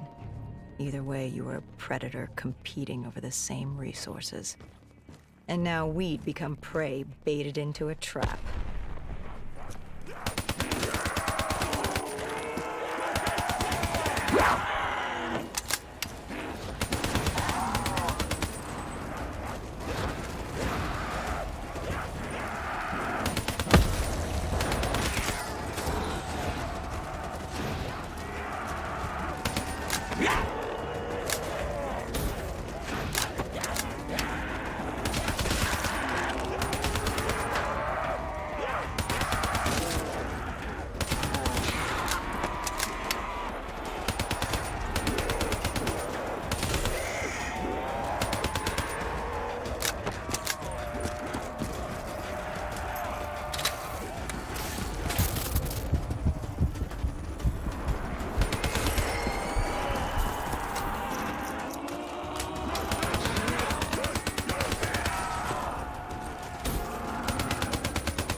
malfunctioning ASP heard the commotion and joined the party. I needed to find a rocket launcher.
The vultures beat us there, set fire to the facility. Gojulan announced herself over a PA. She was inside, and she had a special guest waiting for us.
We cleared the plaza. All that was left was to get inside.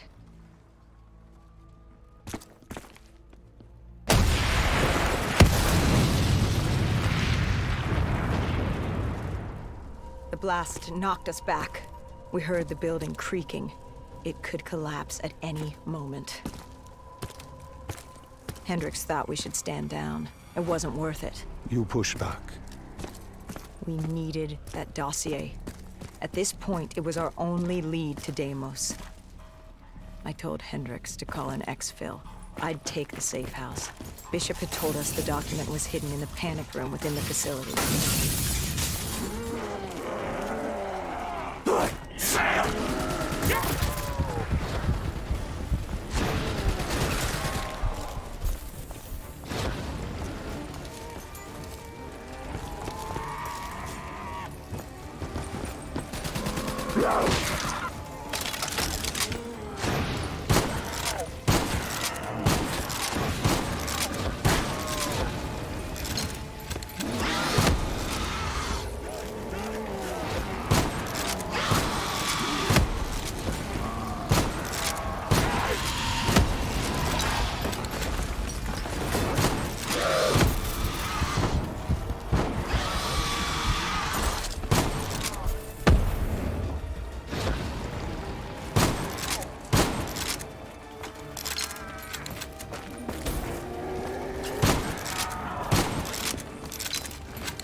Who was in the panic room? Her. Kane. Our guardian angel. Someone had beaten the hell out of her. Gojulan. She was there for the same thing I was. The same thing our friend was. The dossier. Do it. Kill her. Kill his host. Prove yourself worthy. Did you kill her? I struggled. Panicked. I acted in the heat of the moment. And the file on Deimos? Most likely it was reduced to kindle. Gone.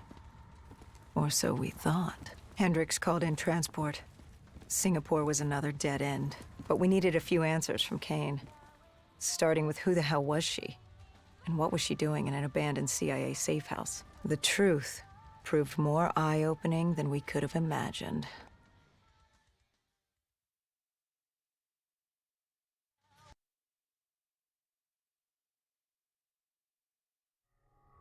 After the aquifers, we certainly hadn't expected to see Kane again, let alone here.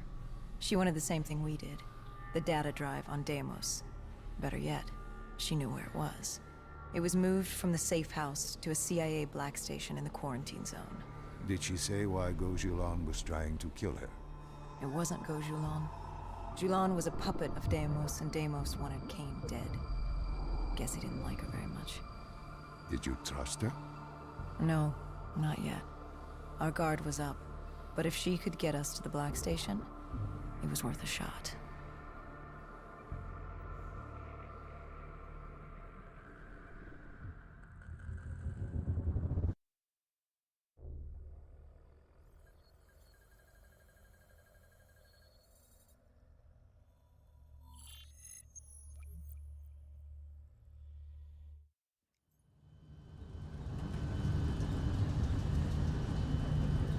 The Singapore quarantine zone. We never thought we'd be back here. Bad memories? You know damn well it certainly wasn't good ones, Doc. The place was a living, breathing reminder of the incident 5 years ago. We'd be in and out quick. We weren't staying any longer than we had to. Find out who this Deimos asshole was and get the hell out of Dodge.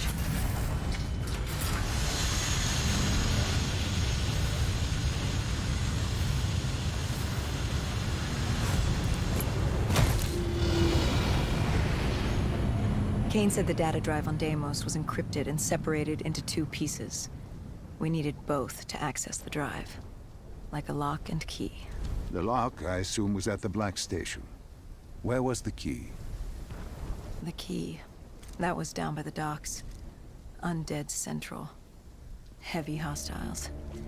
We brought a DNI-equipped micro-missile launcher. Couldn't be too careful. That, and Command had prepped a drone strike to wipe out most of the dock. But with the high winds from the incoming superstorm, well, no guarantees it'd work. We grabbed our spike anchors in case we needed to be nailed down. After the docks, our rendezvous with Kane was set for an abandoned police station. Hendricks took point.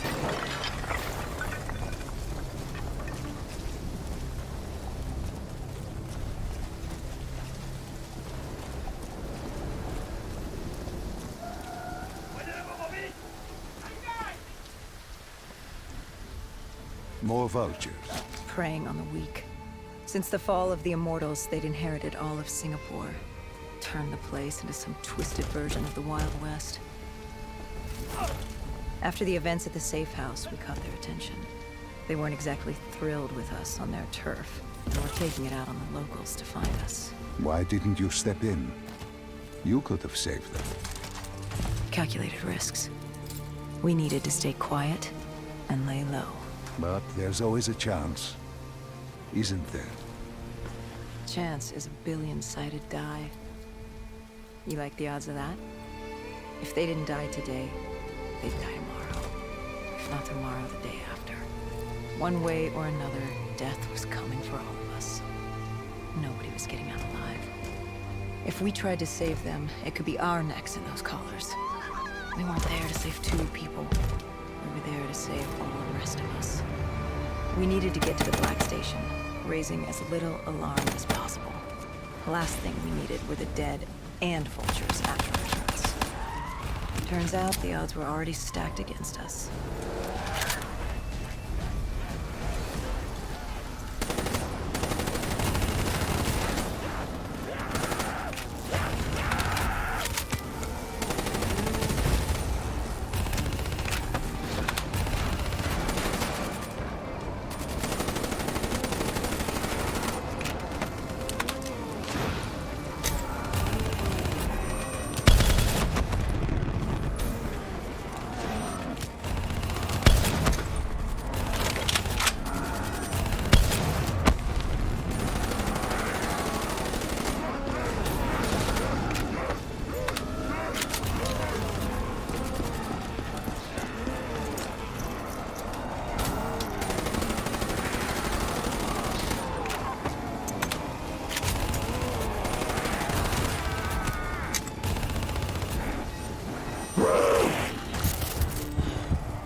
superstorm could hit at any moment.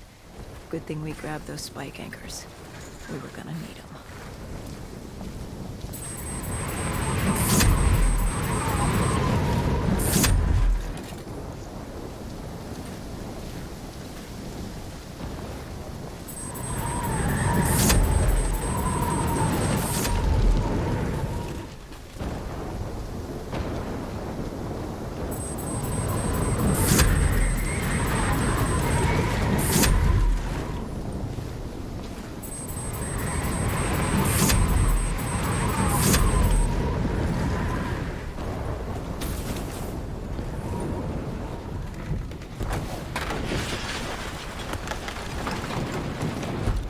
The plan was to wait on the drone strike. Once it did its part, we'd move in. The missiles were ineffective. Wind too strong. And now that ocean liner looked like it was about to rip free. That thing would pulverize the dock, taking the data drive with it. Hendricks said, fuck it. We were built to kill the dead. No reason to switch it up now.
We secured the first part of the drive, and uploaded the information to Kane.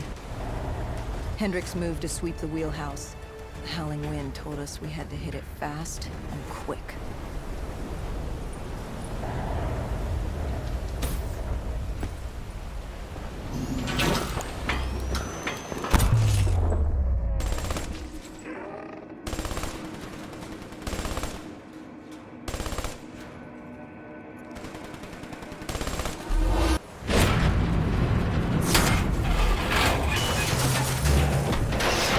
But of course, the superstorm hit sooner than expected.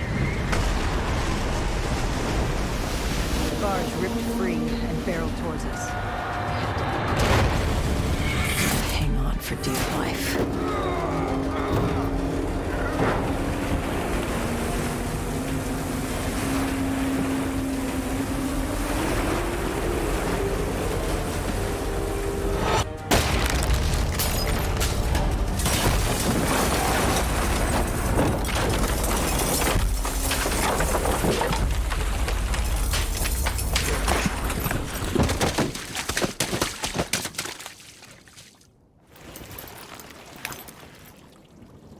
We'd been set to rendezvous at an abandoned police station, but we were off route. We cut through the flooded subway to save time.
With the dead cleared out, we moved toward our rendezvous.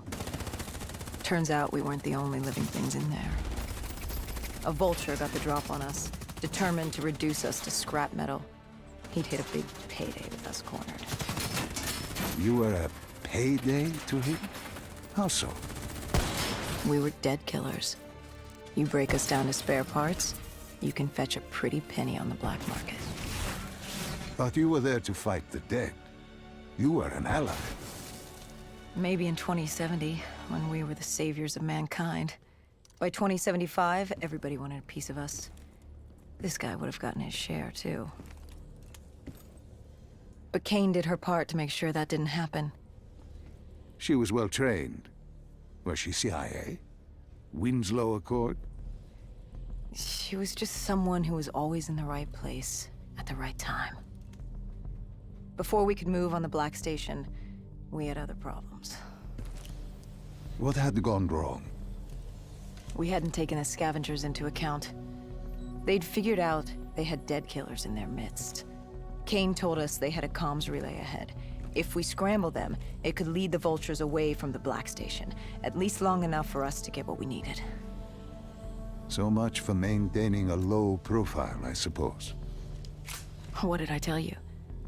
The thing about dead killers is there's always a plan B. You don't create the problems, just the solutions. You adapt to what's thrown at you. Adapt or die. Yeah. Adapt or die. We plan to regroup with Kane outside of Chinatown.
With their comms scrambled, we had one less nuisance to deal with at the Black Station.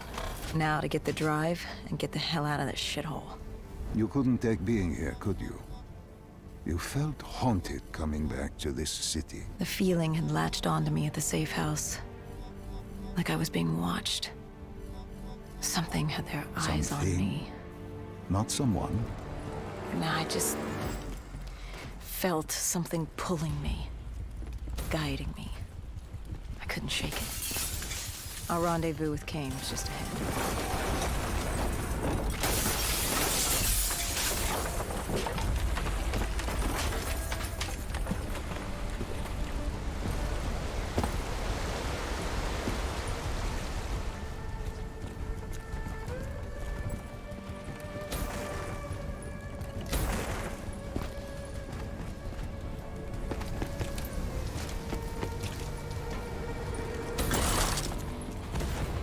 By the time we rendezvoused with Kane, the dead were crawling all over the street.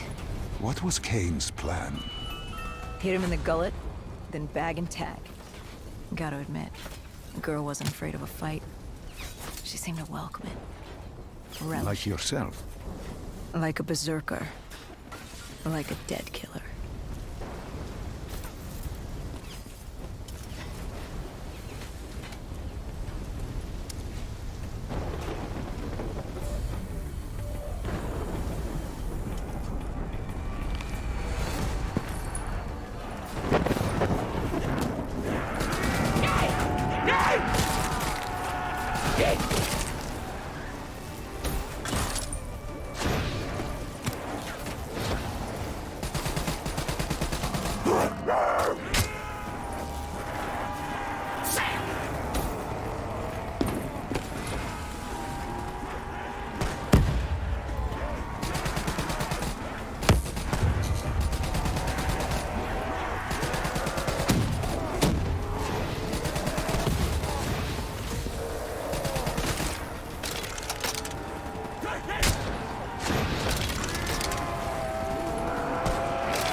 What did you find in the Black Station? Slaughtered CIA staff. We weren't the only ones looking for the data drives. It was a gruesome scene. Kane quickly assembled the What drive. did you learn? Did you find the information on Deimos? Found a dossier. A diary, really. A living testament of what happened 15 years ago, and in the years since. It explained Project Corvus, a CIA mind control experiment. These scientists had combined two ancient biochemical compounds, Nova 6. They fused them together, created a chemical cocktail, and injected it through their test subjects' DNI. They wanted to Control them? those corpses. Below coalescence in Project Corvus, they weren't patients. They were prisoners. The criminally insane. The scientists believed they could make them well again. But instead, Make people better. they opened the A gateway. gateway to Malum. It was another dimension filled with absolute evil. It sounds crazy even saying it now, but they opened it not realizing what they'd done, and they Deimos. Deimos, demigod of dread and terror. He caused the Coalescence disaster, unleashed 6115 upon the world, creating the undead that roamed the earth. There were details on Taylor's team. They were working for Deimos. There was also other information on his sister Dolos, demigoddess of trickery and deception. Deimos, he didn't like her very Emrys. much. Did he have a name? Who wrote this document? Yes, it was... Wait. Holy shit. It said Dr. Salim. It was you. You wrote the dossier on Deimos. You were the man behind Project Corvus.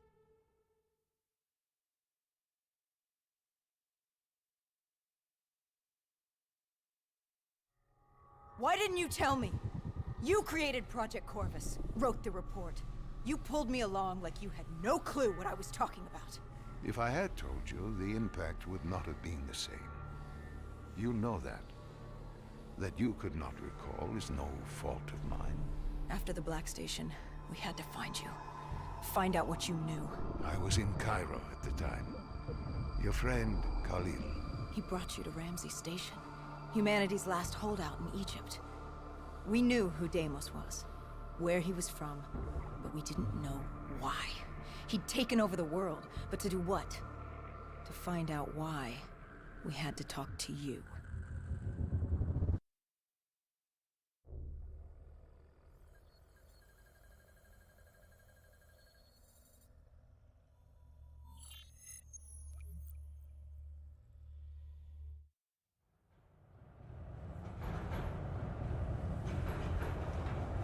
The pieces were coming together. Virus 6115, Taylor's team, the undead. It all came back to Deimos. All we needed was you. Hendricks was unhinged. The idea his friends betrayed mankind to help a demigod. The concept alone was insane, let alone his friends' involvement. Kane was in it to the end. By now, she was as obsessed with stopping Deimos as we were. We weren't ready for Cairo, no matter what we thought. This place. If there was ever a place that was hell on Earth, this was it. It wasn't just the city. The entirety of northern Africa had fallen to the undead.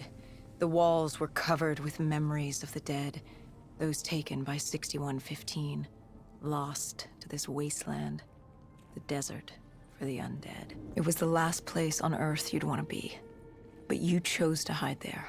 Why? For that very reason, I hoped no one would come for me. Why? What were you running from? From what you sought, Deimos. Khalil was waiting. He was holding you in an interrogation room. How was Khalil? Happy to see you. It wasn't a warm welcome. As far as he was concerned, we owed him one for grabbing you. More than a few men gave their lives to bring you in. He hoped it was worth it. He was angry? He was tired. Tired of fighting a losing battle. Khalil was a realist. He'd fight to the death for country. But he knew what was coming. And what was coming? Extinction. The undead changed everything. The NRC were hit first and hardest. We saw that in Ethiopia. The damage done by the dead didn't even take into account what the water wars did. When the continent dried up and the Nile River Coalition took war to Egypt over the Nile, the last water supply. They were so busy fighting they didn't realize it, too, had dried up. But the rise of the undead? How do you fight an enemy that doesn't need water? Khalil's rage wasn't misplaced. It wasn't personal. He was just barely holding on. What did you hope to learn from speaking to me? How to stop Deimos. Everyone has a weakness. The whole base was on edge. You could feel it in the air. The dead were moving on Ramses. An assault was imminent. Khalil didn't know how much time we had with you. Hendricks demanded to know why we weren't informed. How did Khalil respond to his anger? WA command was down. How was he meant to get his message through? Besides, they still had their dead system. They used to knock enemy aircraft out of the sky, but now they were used to eviscerate the undead. If any came too close, the laser cannons would take them out. Khalil led us to interrogation. He warned us our time was limited. No telling when the dead might attack. But if we could get answers out of you, maybe we could find a way to fight back.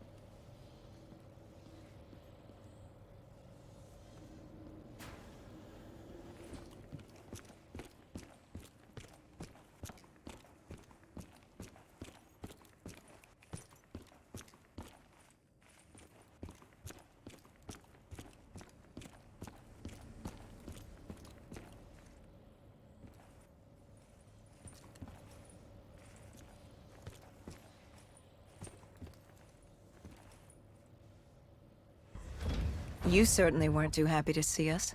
You say it like I had a choice in the matter. With no time, we needed you to be willing to talk. The truth serum would make you relax, more willing to divulge. Hendricks told us to take a walk. He asked about Taylor and Deimos. He wanted you to connect the dots. And I told him Deimos controlled them. Your friend Bishop was correct. There was a brain manipulating the undead. It was Deimos. Deimos realized he could access a person's DNA. He could possess them, inhabit them, consume them. He didn't need to turn them. Like puppets on strings. The undead are mindless creatures, but Taylor's team, Gojulan, anyone with DNA, they could be hosts. They were slaves to do his bidding. Hendricks wanted to know why. We both did. For many years I had studied Deimos and his dimension Malum, a place of unspeakable evil. He had been pulled to Earth, yanked from his existence by accident. Trapped here, he saw opportunity to enslave humanity and use them to wage an unholy war against Dolos. The demigoddess. His sister. That was it? We were just a chess piece? Our entire existence was just... A pawn in a much larger game in a universe far bigger than you realize. Humanity is an anthill. Deimos and Dolos are two children fighting over the magnifying glass. But Hendricks was desperate. He wanted to know how to kill Deimos. You told him he couldn't. How does one kill a god? You can't. The only way to defeat him, the only way to sever his control over the undead, for Bishop Surum to work and save humanity, was to send him back to Malum. And to do that, we needed to open the gateway. As we are doing now by walking through your memories.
The assault on Ramses was beginning.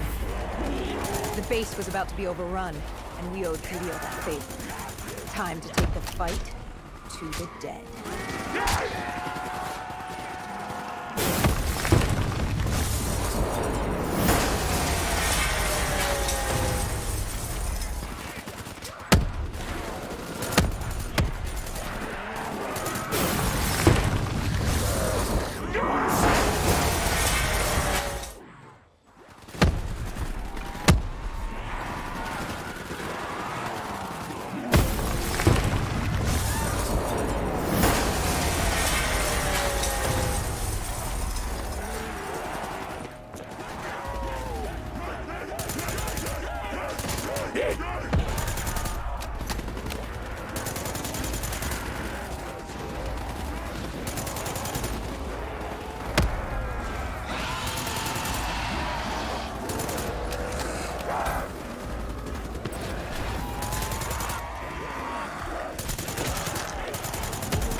We weren't ready for the station assault.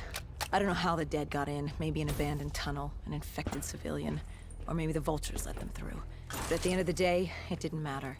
Egyptian army came over comms. They'd never seen a horde this size move on the station. If we had any chance to stop them, we needed to reinforce the eastern checkpoint, a narrow passageway the dead would need to traverse to reach Ramses.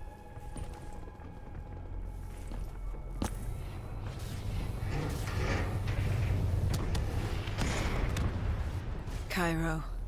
She was a city on fire. Except for the Egyptian army and a smattering of civilians hidden away. She'd fallen to the dead. Khalil didn't say it, but I could hear it in his voice. He knew this was the last stand. If they lost this battle, they'd lose the city.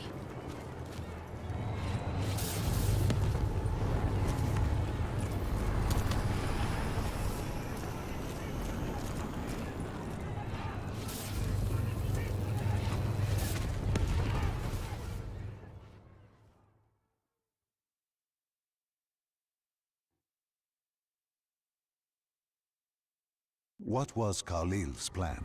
The undead were moving on the eastern checkpoint. A clear shot at Ramses Station. The Egyptian army had rigged explosives below the street, but there were a few support columns we would need to take out first. We had the spike launcher for that. You talked of his desperation, his total acknowledgement of futility. Yet here he was, staying and fighting. What else was he going to do? If it wasn't today, it was tomorrow, or the day after that. We lost the war. The moment Diaz opened the quarantine zones, the moment Deimos entered our dimension, one way or another, death was coming for us all. But while we still could, we would fight. And right now, we had a checkpoint to defend. It was a simple, straightforward plan. Except... our VTOL was shot out of the sky. The mobile blockade fell early. It wasn't just the undead gunning for us. Cairo was a no-man's land, filled with the undead, rogue robotics, and scavengers. They were all converging on our position. If we were gonna pull this off, we didn't have time to fuck around. I grabbed the spike launcher and told Kane at HQ to locate the support columns for us to blow.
We detonated the last support column. We had to get back behind the wall so we could blow the street.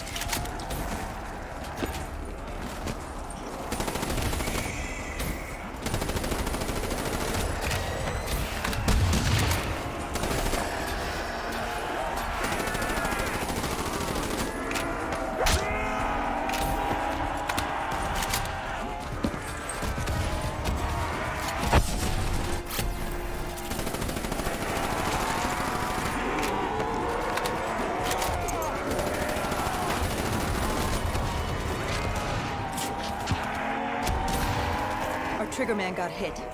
I had to get up there and detonate.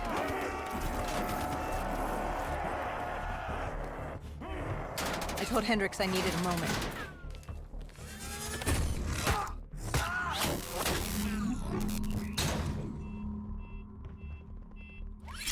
Good thing Hendricks still had our back.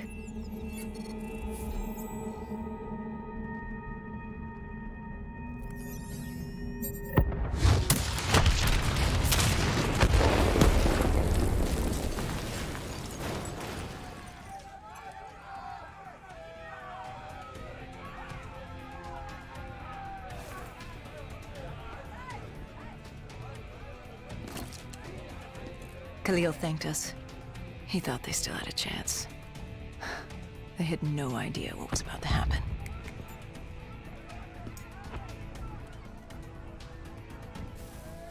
Egyptian Army Command came over comms. A scavenger had blown a hole through Sophia Square, and the undead were pouring through, headed for Ramses. I told Khalil we'd take care of the square.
I gave Hendricks a hand opening the VTOL hatch. I heard screams. There was someone still alive. You went in to save this man? The odds of his survival could not have been great. You yourself said no one was getting out alive. Does that matter? I guess it was Khalil who changed my mind. There were so few of us left. If there was a chance, any chance, I'd take it.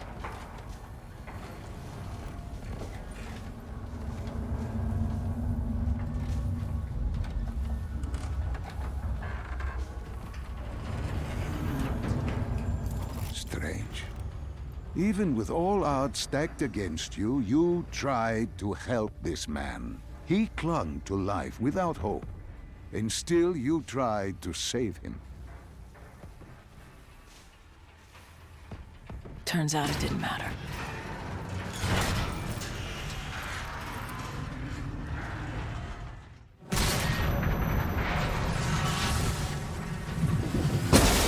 He didn't survive. It'd only be a matter of time before he turned and joined the Horde. No time to stop and mourn. If I did that, I'd end up joining him. And we weren't going down just yet. Sophia Square was a total snafu. Undead, rogue robotics, everything in the kitchen sink wanted a piece of us.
It didn't take long for the Vultures to drop a second ASP in the area.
didn't take long for the vultures to drop a second ASP in the area.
It didn't take long for the vultures to drop a second ASP in the area.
It was only a matter of time before a malfunctioning ASP arrived, ready to take out everyone and everything.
We cleared the plaza, but something was wrong. I could hear it. What did you hear? Nothing. And that was the problem. It took us a moment to realize what had happened. Something had taken out the dead system. One of the scavengers, maybe a malfunctioning biped.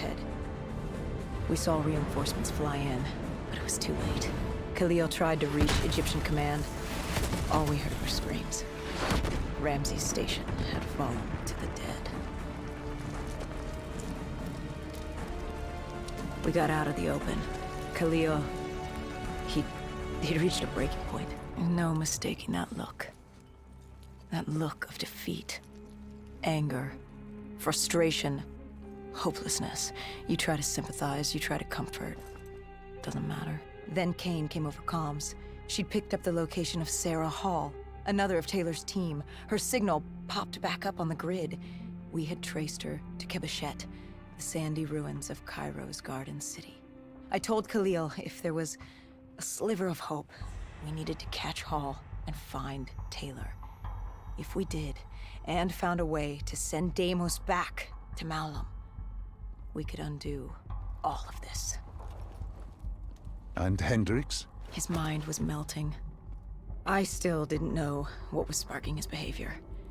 He didn't want to go after Hall. I said he didn't have a say in the matter. He didn't like that. He attacked you. I told you, it wasn't him. It was that look in his eyes, like Gojulan, like Moretti, like Diaz. He wasn't buying this interdimensional bullshit. And why should he? What did he say to you? Salim lies. He didn't think opening the portal would save us. It would destroy us. The last time it opened, evil came through. Why would this time be different? He said Deimos was trying to trick us. He said you were lying to us. Are you?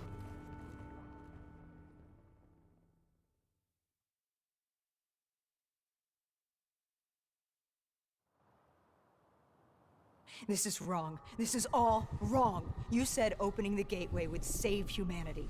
It was the only way to defeat Deimos and send him back to Malum. But opening the gateway would let the forces of evil through, allow them to conquer Earth, enslave us. Wait, we didn't meet at Ramsey Station. That didn't happen. You're feeding me false memories. Be careful, my child. Tread lightly, or you are liable to offend me. We contacted Khalil, inquired about you. He said you were dead. You died some time ago. I saw you die. When I was with Hall, inside her mind, she showed me the truth. Who are you really, Doctor?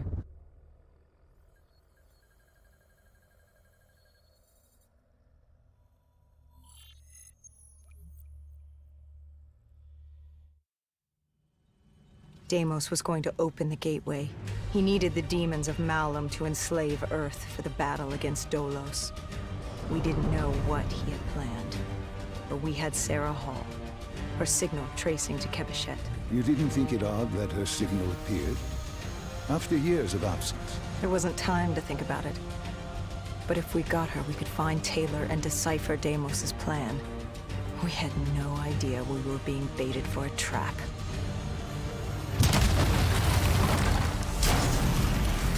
She was waiting. She knew we were coming.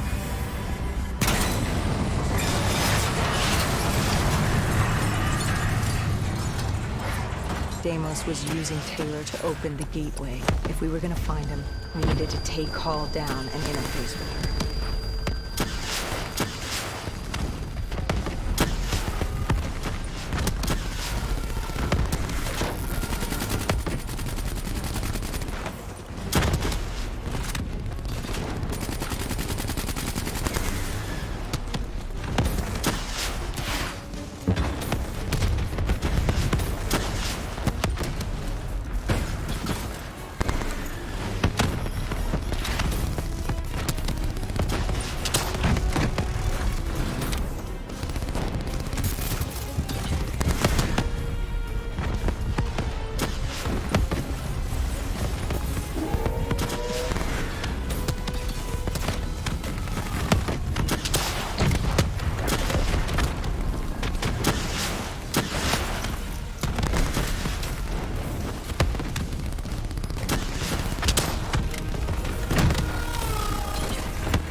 Using Taylor to open the gateway. If we were gonna find him, we needed to take Hall down and interface with her.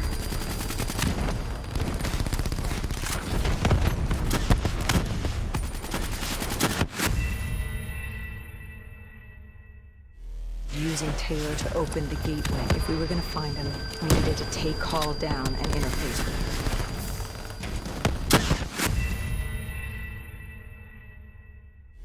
Using Taylor to open the gateway. If we were gonna find him, we needed to take Hall down and interface with her.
Using Taylor to open the gateway. If we were gonna find him, we needed to take Hall down and interface with her.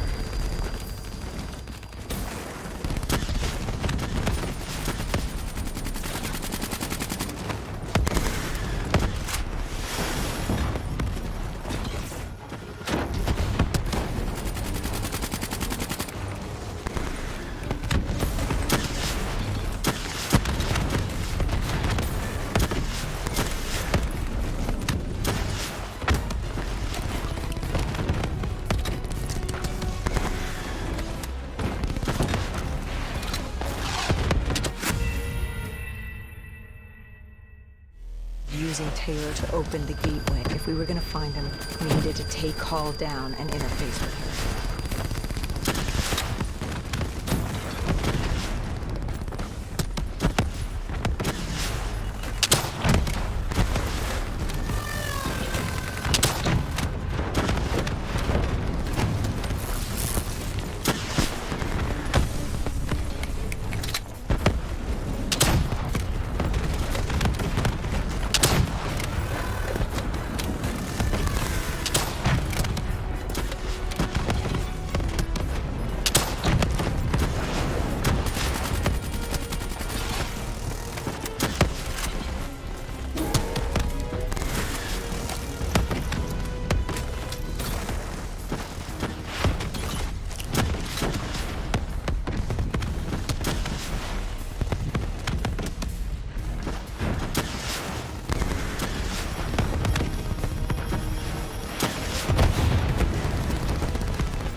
I'd interfaced before. I knew how it worked. It's a memory retrieval, an info dump, a lethal procedure. But this was different. She begged me to do it. Interfacing with someone is opening a portal to their mind, their darkest thoughts and desires. But this was her deep subconscious. This wasn't supposed to happen. Because the deep subconscious is more than that. It is the gateway, the portal, to Malum. The subconscious hides your fears, your doubts. It's the most primal version of you. It's what you run from. And by running, you persevere in life. But what if you embrace the subconscious? How do you think I opened the gateway? But you said to open the gateway, I had to relive my memories. No. I told you to take me to the start of your journey. The journey into the depths of your fears. You chose to relive your memories. So tell me, what do you fear?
Please, why are you doing this?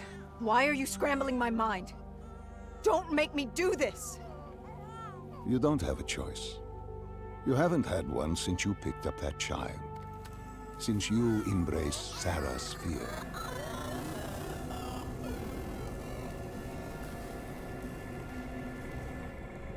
Lead me to the depths.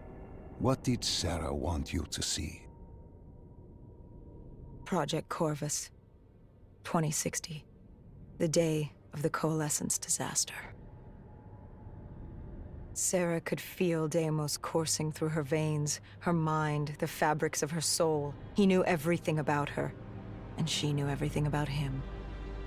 She learned the disaster wasn't an accident. But that means... Well, I did what had to be done. This Cold War, the Winslow Accord, and Common Defense Pact had split the world in two. I saw humanity destroy itself. But in the lab, I saw truth.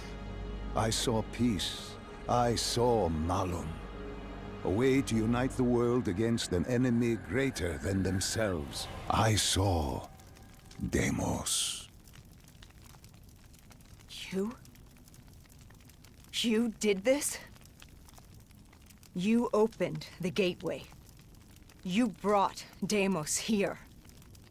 I brought mankind's savior here. After many years, I realized opening the portal wasn't enough. With Deimos trapped in the server room, man had not yielded as I had hoped. I had to incentivize progress. You created the disturbance that sent Taylor's team there? His undead servants could only do so much. Humans with DNI, Deimos could use them to walk the earth.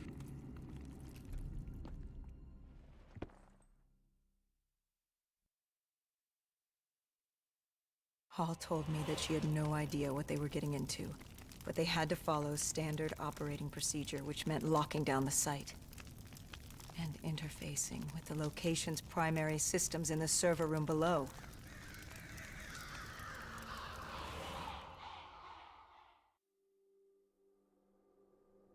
We were built to be invincible. Our D&I let us interface with systems in dangerous environments and upload information. We created the very opportunity for Deimos to leave the server room. He was a prisoner, with no way to expand humanity's horizon.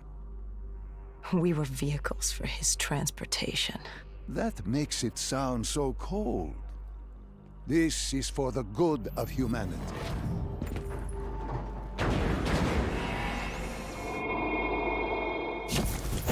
Tell me, what did Sarah fear? Failure. At the Academy, she studied the battles of World War II, the bravery of these men. She feared she could never match their heroism.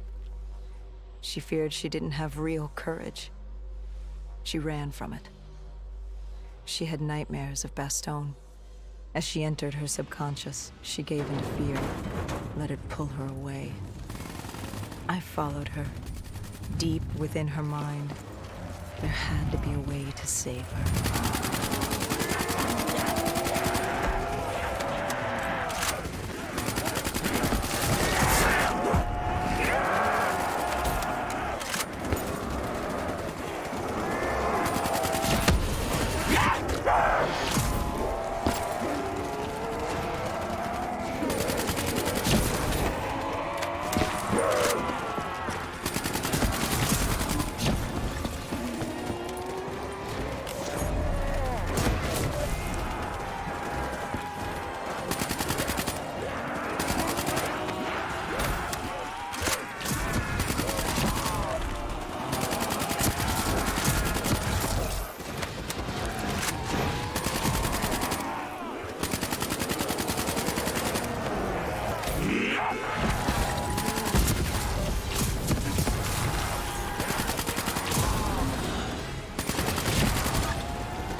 I followed her.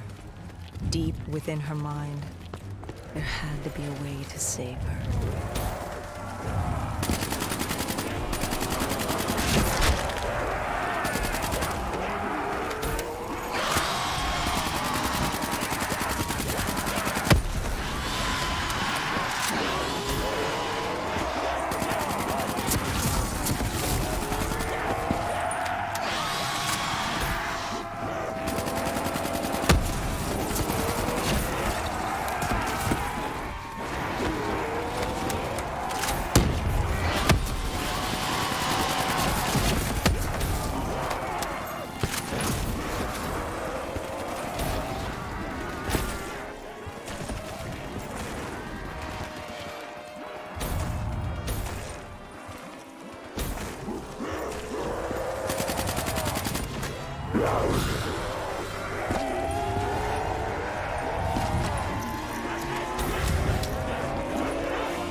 world began to fall apart.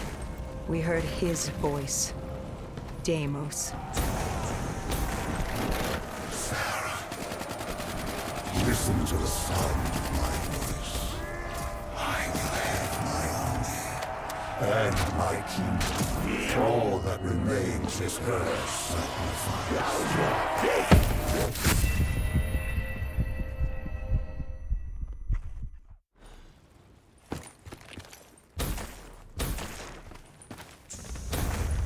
The world began to fall apart.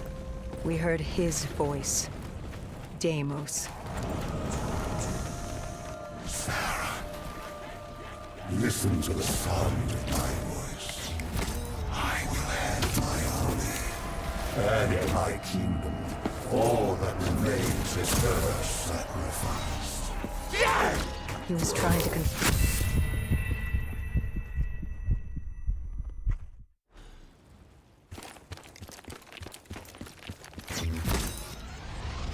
The world began to fall apart. We heard his voice. Deimos. Listen to the sound of my voice.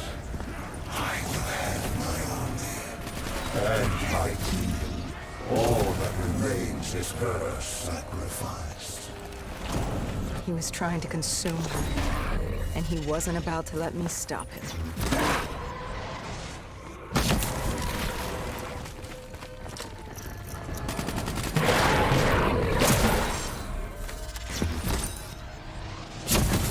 Her mind was fracturing, stretched between our dimension and his.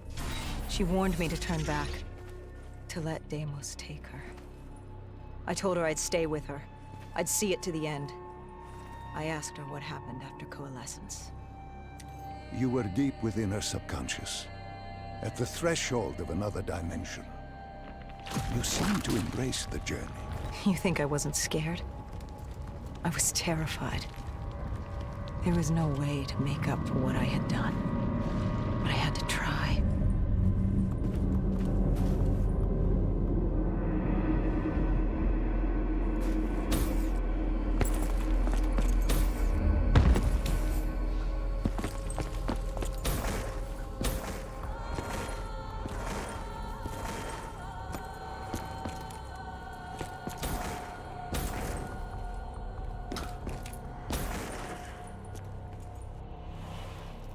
From the moment she was possessed, Hall became a passenger in her own body, a witness unable to intervene as Deimos began using her for his purpose. He wanted them to go to the Black Station. He wanted to find you, to meet the man who'd given him his freedom.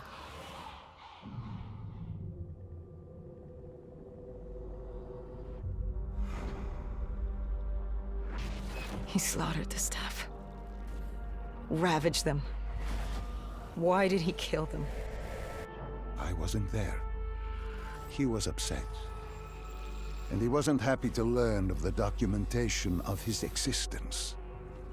It was not time for his big reveal, his masterpiece. He was angry. When he found the data drives, he couldn't access them. Part of the drive was missing. He couldn't purge the information as he hoped. The piece Hendricks and I recovered from the docks. Someone had hidden them from him. Someone knew he would come. Someone was trying to stop him. Deimos didn't want Sarah divulging his secrets to us either.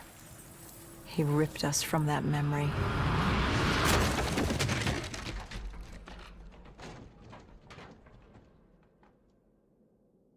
We were in Foy.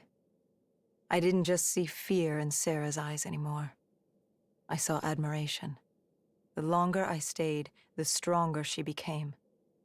The more she actually believed she had a chance. She told me to follow her. There was something she wanted me to see. Something she wanted to tell me.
There was a chapel ahead of us. Hall told me to follow her there. But to get to Hall, we had to get through the Tiger tank first.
I tried to approach her, but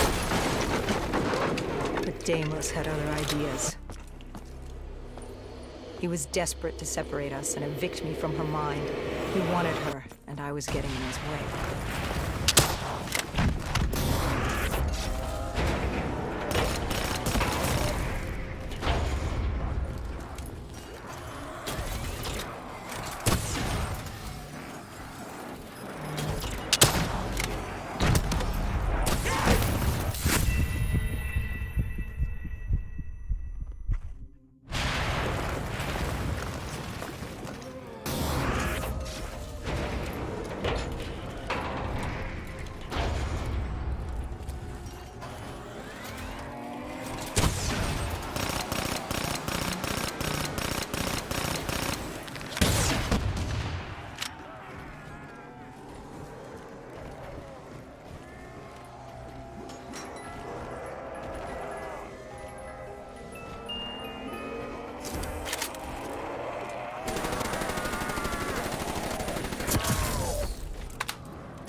She told me to approach her. She wanted me to understand. Sarah couldn't understand. She only saw how it ended. Humans are obsessed with beginnings and ends. The journeys between, they become filler. Life becomes filler. She tried to fight the voice in her head that had given her the ultimate gift. The ultimate gift? Deimos was controlling her. Relinquishing control is the ultimate gift. Free of choice, free of pressure, free of consequence. Her actions dictated for her with greater purpose.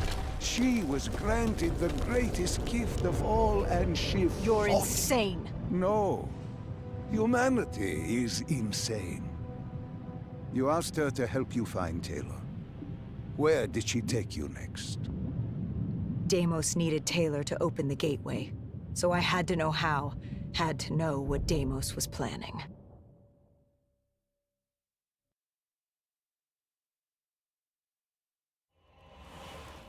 The aquifers.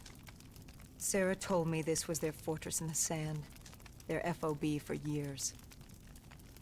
Deimos couldn't access the intelligence at the Singapore Black Station. He couldn't locate you, so they hid here, waiting for their moment. She took me there.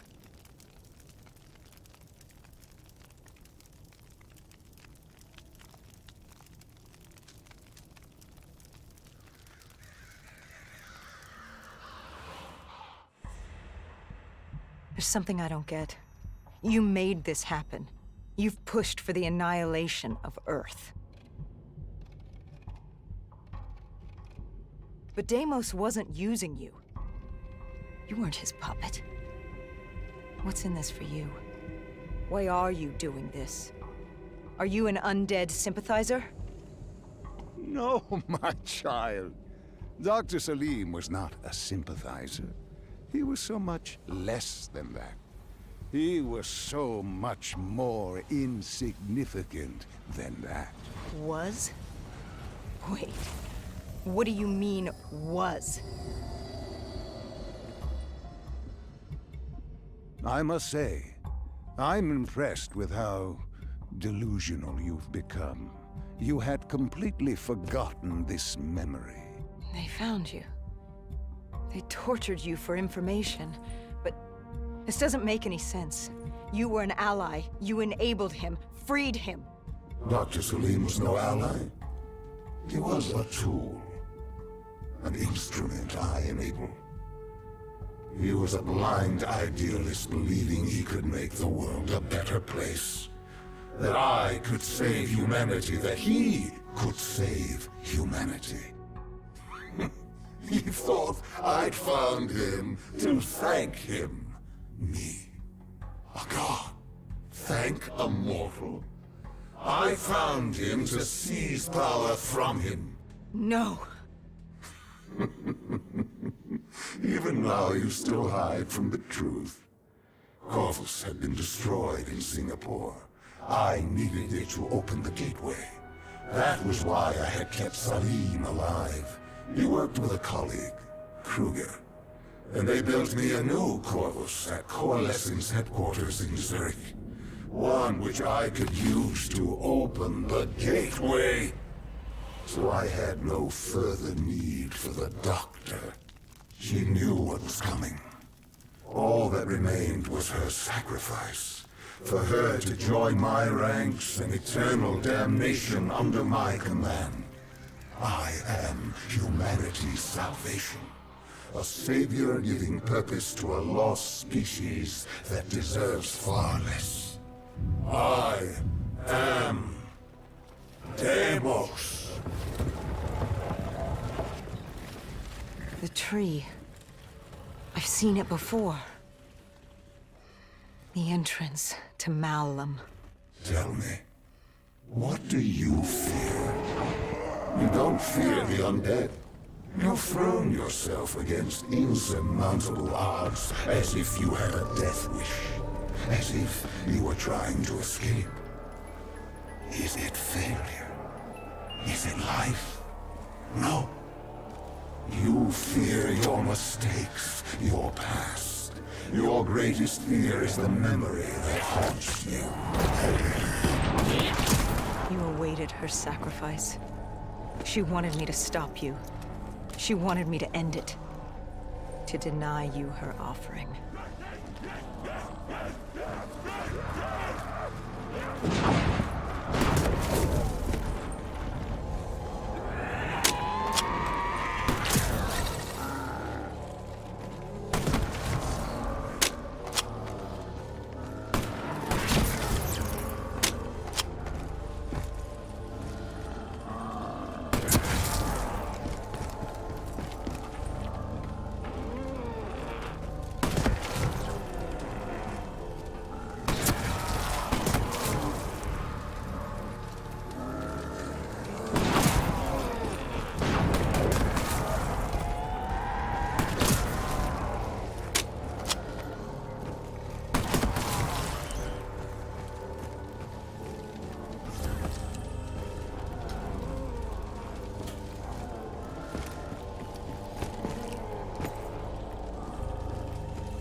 You wouldn't give up.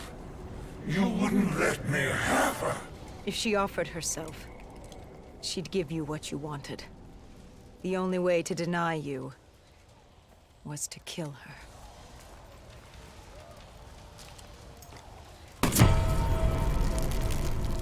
You denied me my prize. It was time to send you back to your world. You must know how this ends. This ends with your sacrifice. But now I had you. I passed from Hall's mind to your own. Slowly, I would work my way through you. Sarah may have told you who I was and what I was planning, but none of that mattered because now I had you. But you were strange. I tried to seize control, but something pushed back, something fought me. They located Taylor.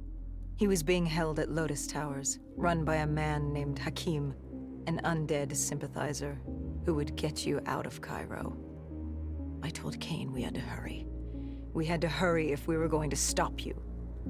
But there was something we needed to know. The data drives, how did Kane know they were split up? Was she the one who separated the drives? Why? She said there was much we didn't know, but we would in time.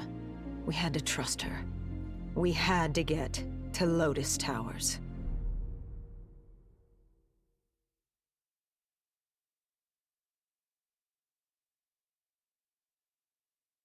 You know how this ends. You're like the rest of them.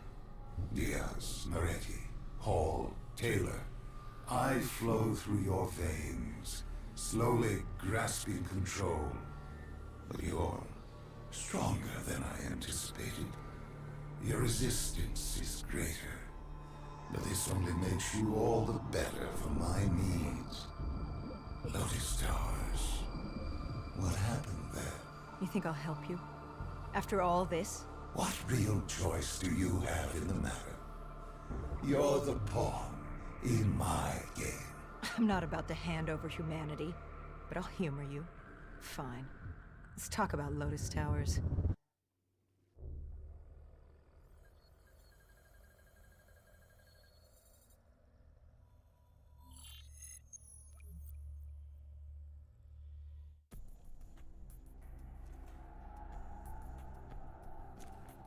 Lotus Tower was one of many megastructures in Cairo.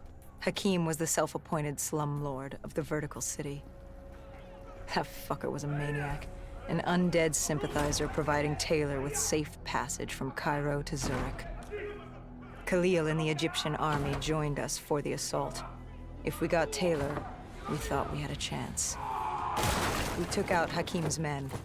To get to Taylor, we first had to kill the slumlord, then take the security station on the 25th floor.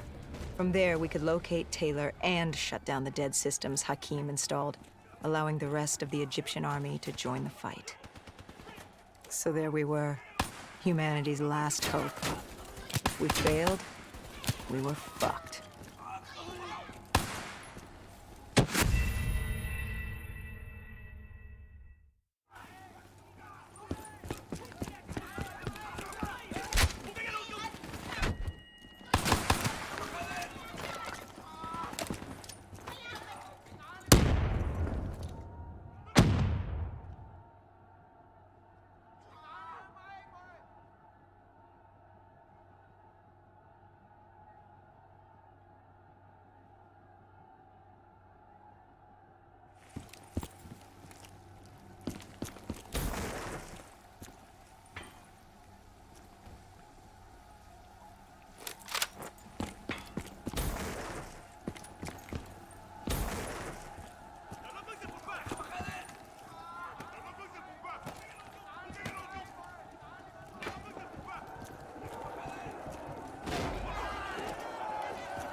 as he asks. Give Deimos what he wants. Trust me. It's all going to be okay. Remember the truth.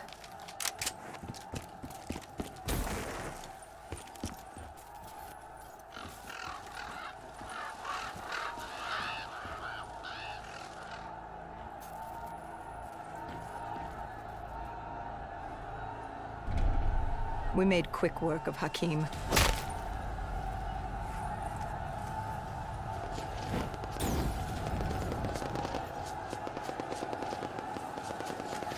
Khalil spoke to the people. This was their time. Time for the living to take back this city of the dead.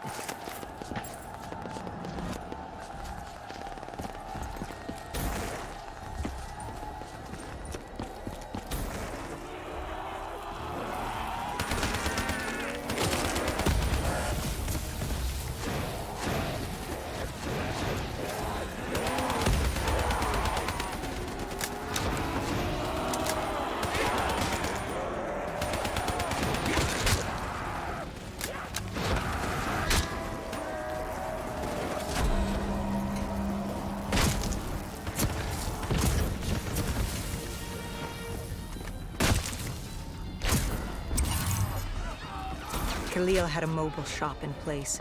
We could use it to get to the 25th floor. But first, we had to battle our way around the atrium.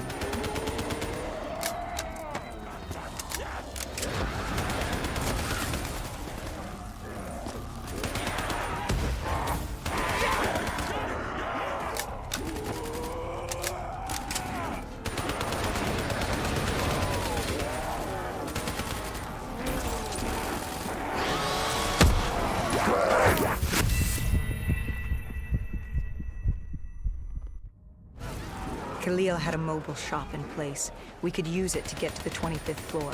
But first, we had to battle our way around the atrium.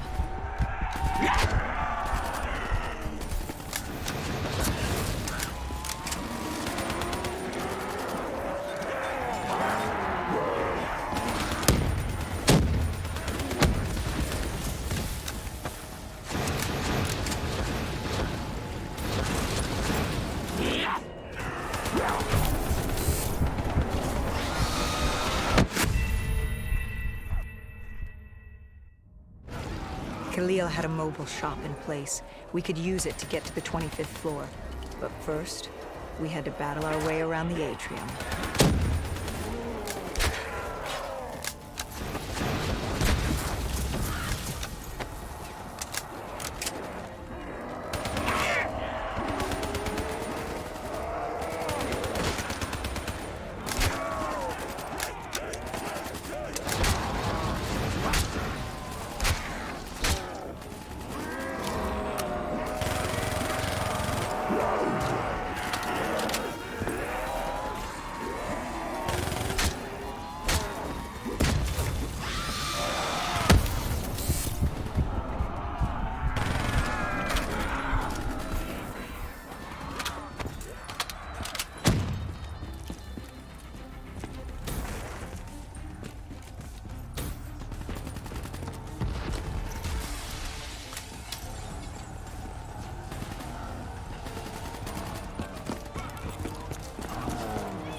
Once we took the security station and killed the dead system, Cairo air support could move in. Maybe we'd have a chance. Or at least give the people a chance.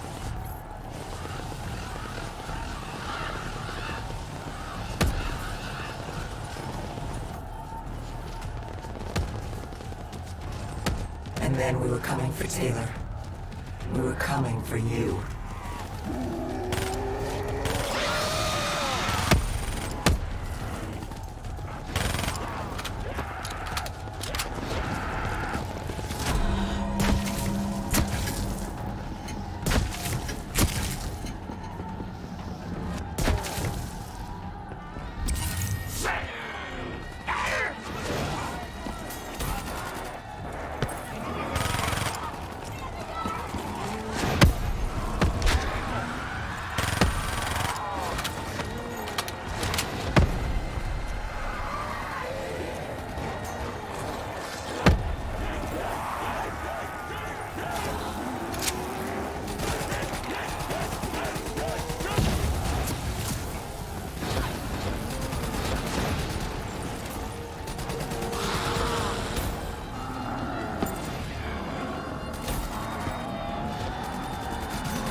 The security station had gone under lockdown.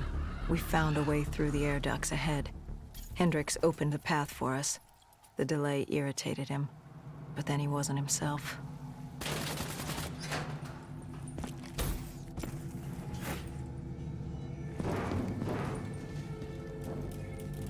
I wonder, how did you not know what happened to him? Did you just not see it? Were you so blinded by blissful ignorance?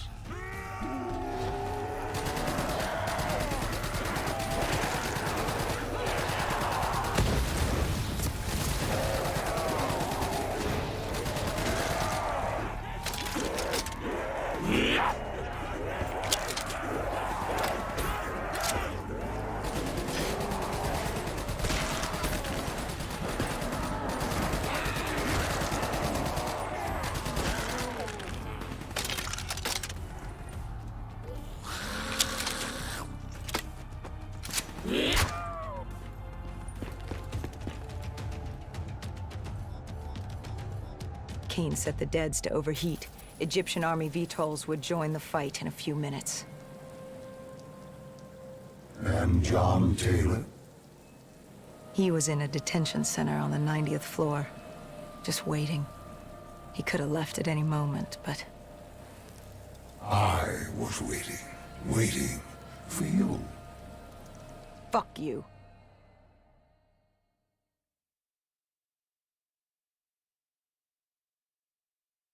What was it? I must know. What was in your mind that refused to fall in rank like your friends had? Even now I am without answers. Even the all-powerful and all-knowing are neither all-powerful or all-knowing. Do you know who I am? Can you comprehend what I have seen? Millions of timelines, universes where the coalescence disaster never happens, ones where it occurs, but instead of opening the gateway, it gives birth to a new life form. And that's just Earth, let alone the rest of the universe. The very notion that I can achieve such greatness and not control a mortal is insulting.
Hendrix was stretched thin. You'd broken him. I enlightened him, like I did you. Look at the false memories I created for you. I tried to remove your near-death experience in Ethiopia. I added myself to your memory of Ramses. I protected you from what haunted you. I wanted to make you understand my motives. Right. This war with your sister, Dolos? What's it say about you that the only way you can defeat her is by enslaving backup? Don't you dare mock me.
And there he was.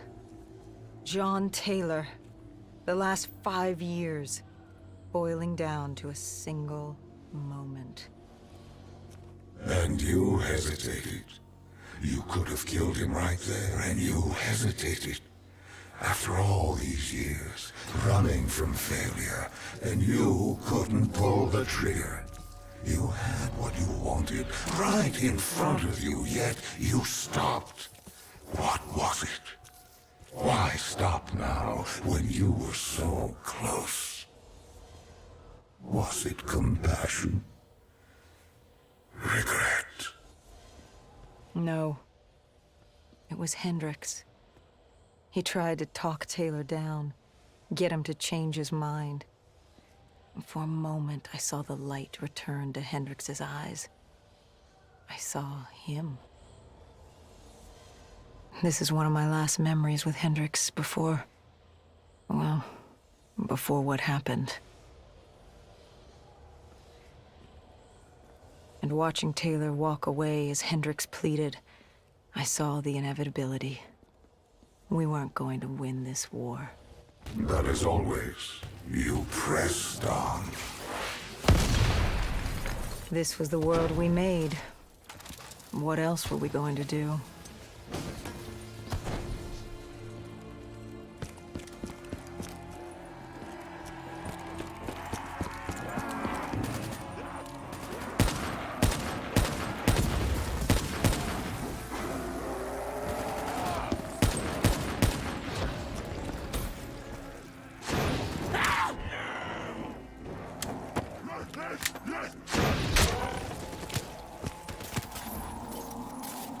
Let them come.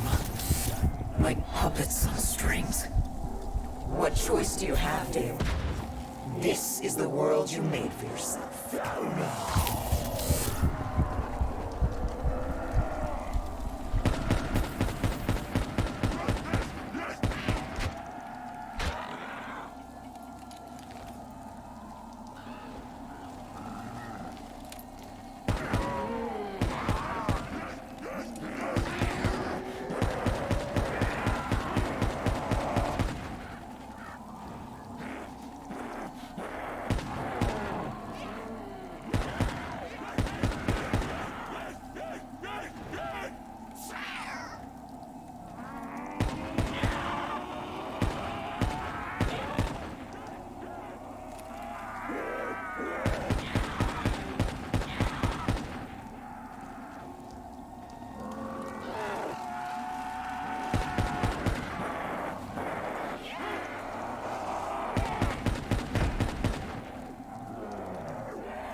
Let them come. puppets on strings. What choice do you have, Deimos? This is the world you made for yourself.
Taylor was gunning for Tower 2. The NRC built an airfield on the roof.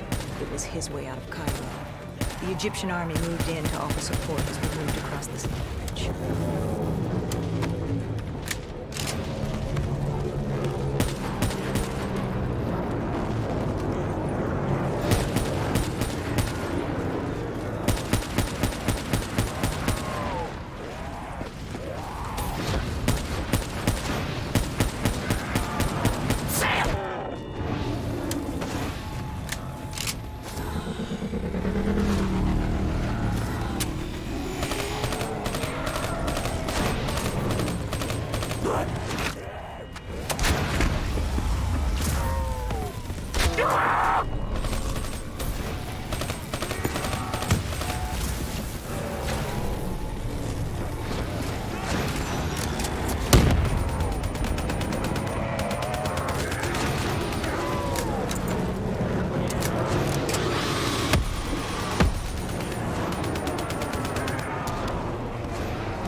when you entered Tower 2?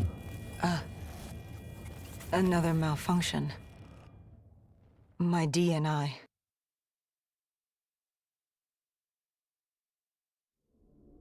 Listen to me. Listen to the sound of my voice.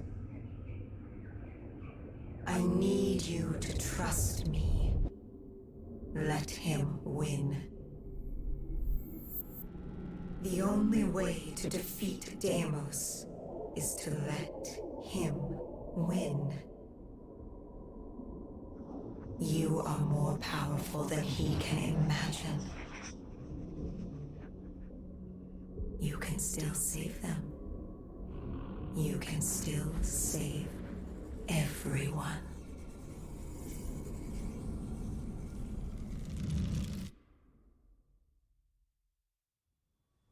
Hendricks snapped us out of it.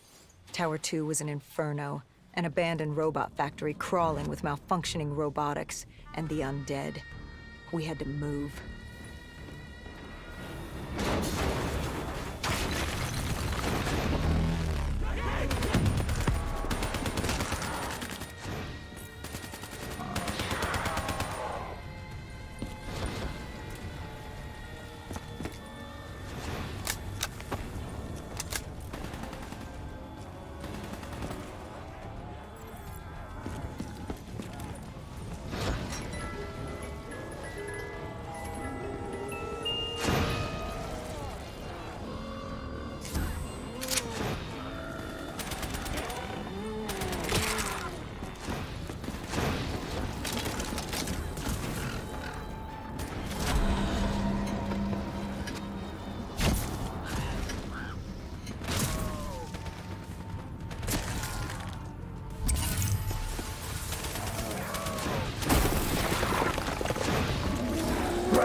Sam!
I must admit, our conversations, talking to you now, it has been quite the journey.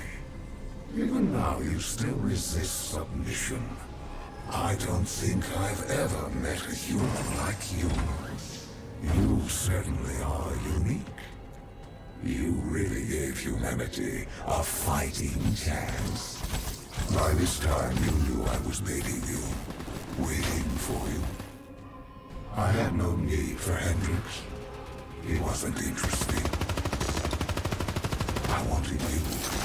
I gave him something to keep him busy. You came after me. What's it like? Looking at him for one last time. One moment he's with you. The next. We know what happens next. I was leaving Cairo. It was time to move on. But still I lingered. The right thing had my full attention. Resistance, your unwillingness to yield hope. I wanted to see what you were made of. A mothership. The only way to bring it down was by taking out its thrusters. I needed something more powerful. And you threw everything you could at me.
I wanted to see what you were made of.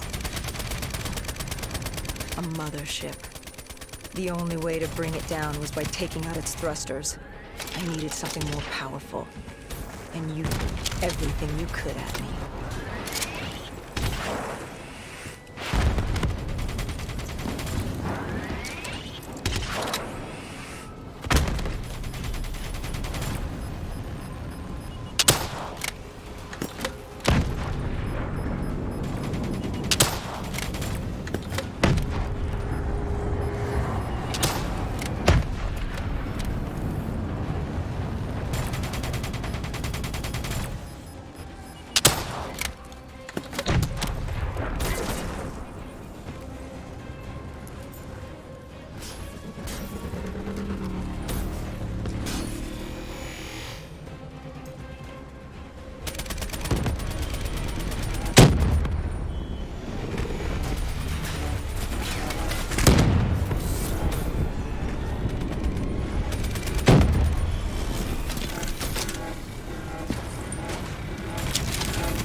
I wanted to see what you were made of.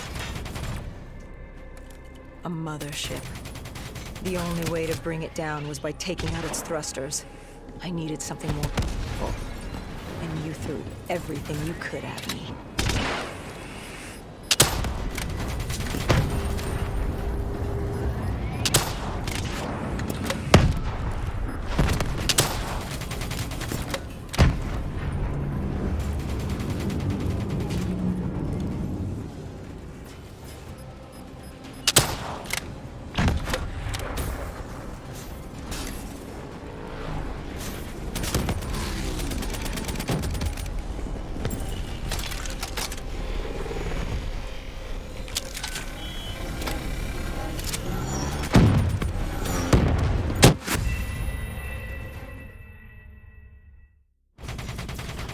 I wanted to see what you were made of.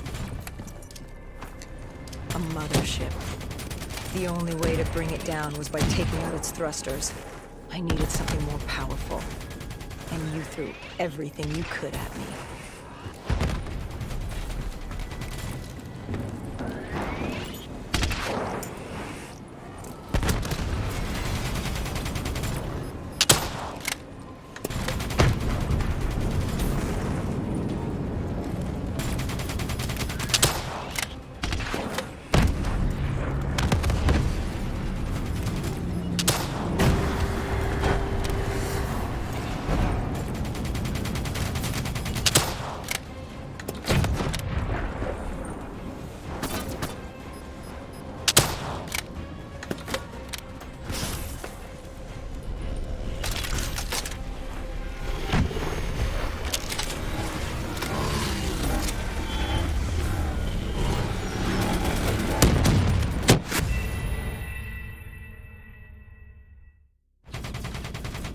I wanted to see what you were made of.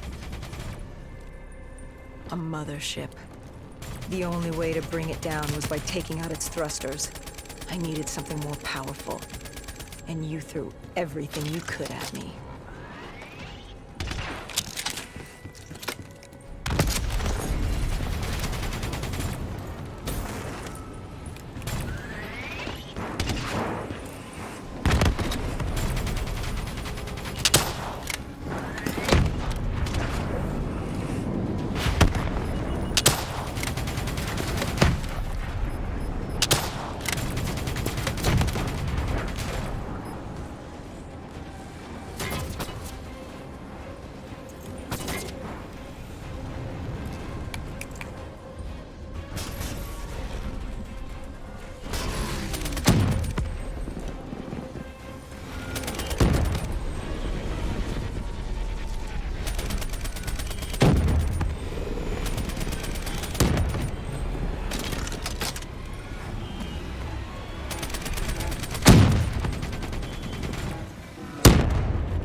I wanted to see what you were made of.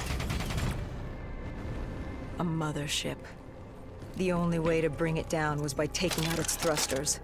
I needed something more powerful. And you threw everything you could at me.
The mothership crashed and pinned me on the roof. I was stuck. Trapped. I called out, but there was no one there. I'd gotten over my curiosity, and now you were just a nuisance. I no longer needed my distraction. It was time to rid the world of you. And Taylor was just the vehicle to carry out my plan. You raised your hand, tried to stop him, tried to reason with him. But something happened. A change. He changed. What was it he said? He told me he had to get you out of his head. He'd ripped out his DNI, the very method by which you controlled us. What did he say to you? He asked me about Kane. Somehow he knew who she was. He told me to trust her. I don't know how he knew. And then my puppet made his entrance. Hendricks. He was infected. Like Taylor. Like me. It happened at Coalescence Singapore 5 years ago. When he interfaced with Diaz. I should have seen it. I should have known. You'd been possessing him since the beginning. You humans, so focused on your beginnings and endings. It's no wonder you destroyed yourselves. So I gave you your ending. I left you there to die. Hendricks would be my vehicle of annihilation.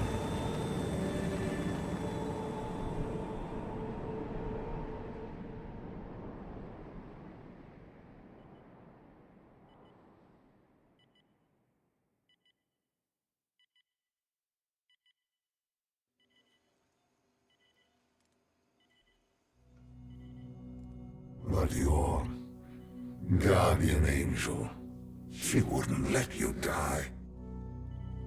She saved you. She helped you cheat death again. She wouldn't let you die. You must have been tired. Tired of fighting, of running, of living. What's it like to escape death when it's all you desire? What did she have to say to you? Do as he asks. Give Deimos what he wants. Trust me. It's all going to be okay. That we were going to Zurich. To stop Hendricks. To stop you. To end it.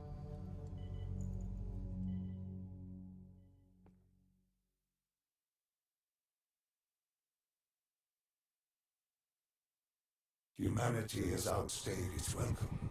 The dead shall inherit the earth. I shall have my army to defeat Donos. Malum shall be mine, and all that remains is your sacrifice, an offering of blood. Follow your path. Relive your final moments and change your fate to a far greater one. Your resistance was strong, but it was a matter of time before you obediently bowed before me, as the rest of your species did. Let us return to Zurich and finish this. I will have my war, and you will bear witness to the end of mankind.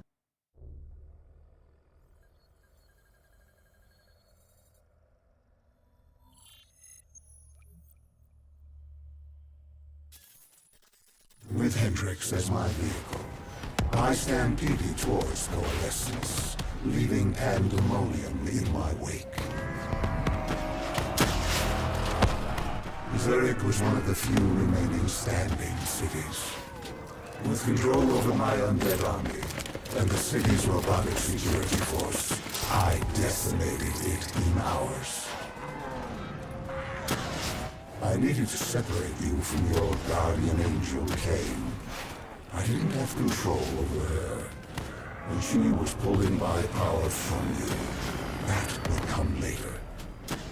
I'd taken Coalescence headquarters, surrounding it with an impenetrable armada. But I waited for you. I was still curious. I was in your head, but I couldn't take control. I wanted no... I needed to know how before I opened the gateway. But before that, you had to get through my undead army.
City systems had gone haywire.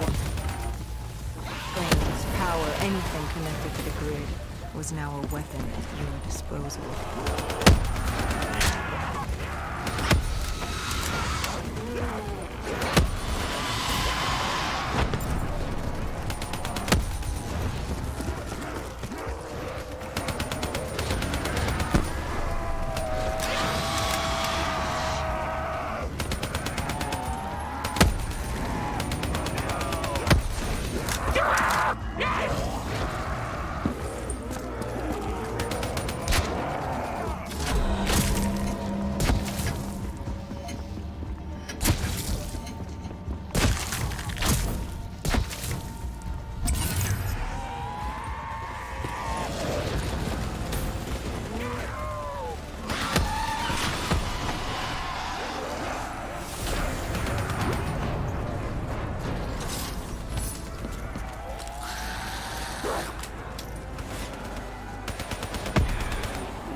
You used Hendricks' DNI to plug into the system. We could see that from the carnage you unleashed, but we didn't know how bad it was yet. WA Command came over comms. They were experiencing robotic system malfunctions all across Switzerland. And you built yourself a wall of robotics blocking us from coalescence.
By the time we made it inside, you'd extended beyond Switzerland's grid. You'd seized control of WA Command. All remaining robotics protecting the world from the undead were now only loyal to you. You'd done it. It was the beginning of the end of mankind. All that stood between you and domination were the two women in that lobby. And soon that too will be done. By the time we made it inside, you'd extended beyond Switzerland's grid. You'd seized control of WA Command. All remaining robotics protecting the world from the undead were now only to you. You'd done it. It was the beginning of the end of mankind. All that stood between you and domination were the two women in that lobby. And soon that too will be dealt with accordingly.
You trapped us in a decontamination room.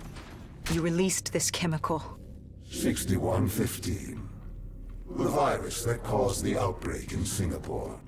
And I had enough to wipe out all of Zurich. You had triggered multiple breaches and containment failures. I interfaced with the system to see how bad the damage was.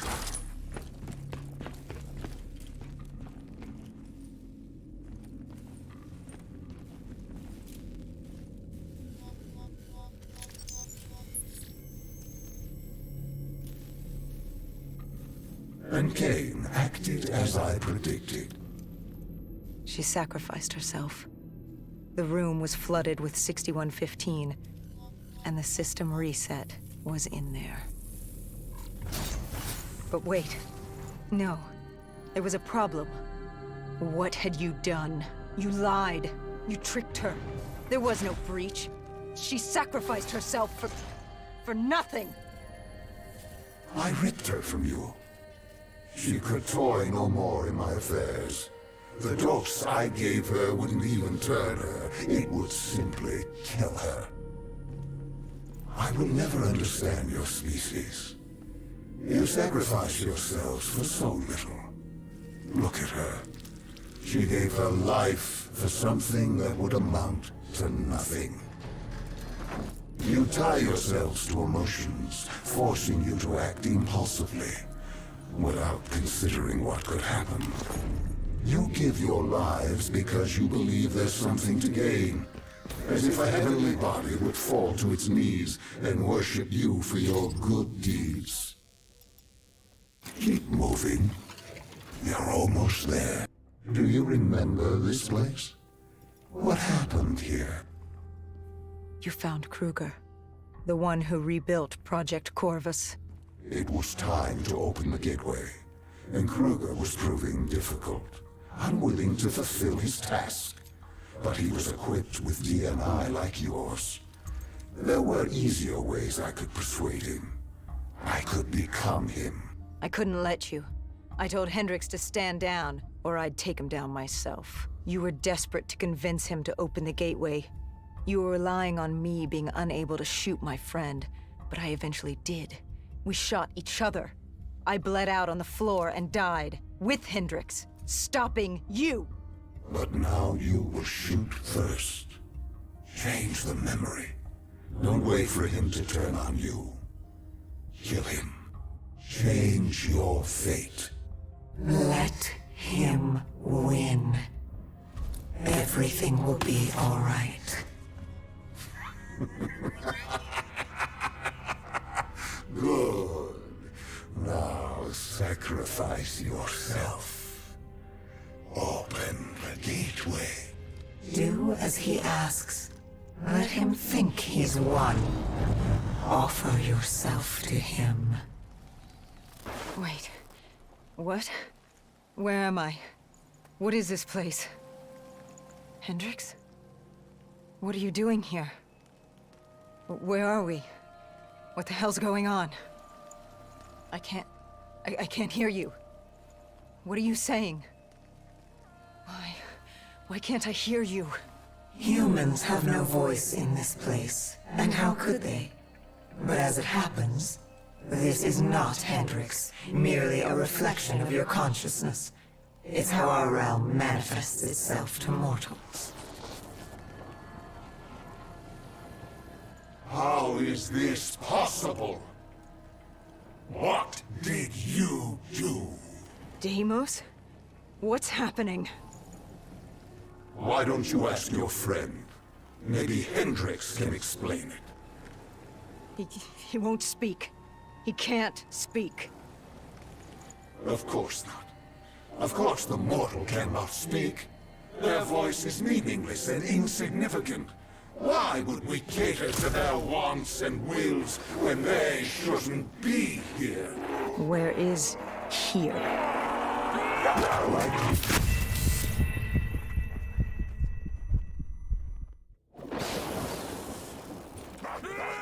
Where is here? Like you don't know.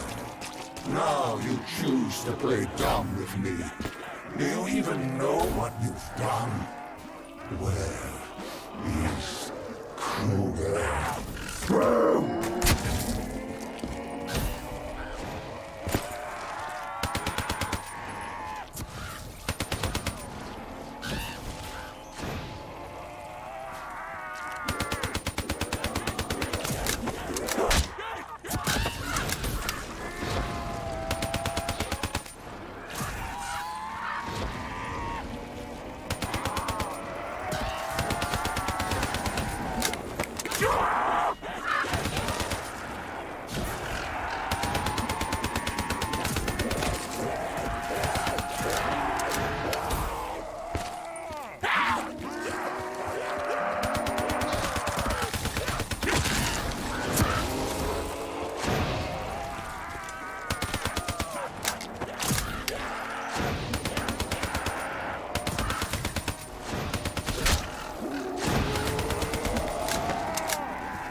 You did this. You made this happen. Answer me, what did you do? And yet, we have another voiceless mortal. I can do little with you. I should not be here. This wasn't the plan. I was to open the gateway, not pass through it. And still you can't speak. You move your mouth like a child, but you do not speak. I am Deimos, demigod of dread and terror, and you will not speak! Look at him, angry at his circumstances, in his attempts to be heard. But it's curious. How can you speak? You're mortal. Or at least so you would have me believe. Deimos, I don't know what you think's happening. Enough! In time, I'm sure it will become clear, but now... Now I leave you to die.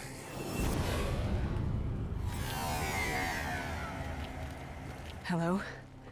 Who's there? Where am I? This is your new home, my child. This is Malum. I recognize your voice. You've spoken to me before. I am the reason you're still alive. I've been with you from the start, traveling with you all this time. And now you're going to kill my brother for me. Oh yes. There's much work to be done. So much fun to be had. Fun to be had. Who are you? I am Dolos, demigoddess of deception and trickery. How many times did I lead you to death only for you to walk away unscathed? This poor babbling mute soul didn't do a damn thing, but he knows when to give up and die. But how did you send me back? Why couldn't I control you as my puppet, like the others? You're mortal. She may be mortal, my dear brother, but she has a little help from her friend. No. You... This cannot be.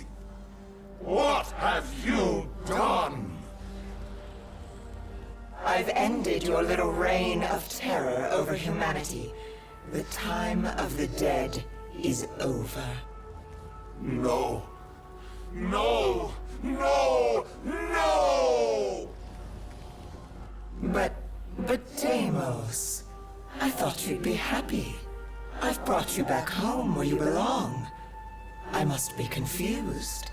I thought that's what you wanted. Humanity was mine to rule. They were mine to destroy. Humanity will destroy itself in time. It doesn't need our help for that. Sister, you've made a grave mistake. Taylor, what are you doing here? How are you here? It's It's an illusion I've created for you. A companion to help you. Follow him. Where is he taking me? To Deimos' hearts. To destroy him, you must first destroy his hearts.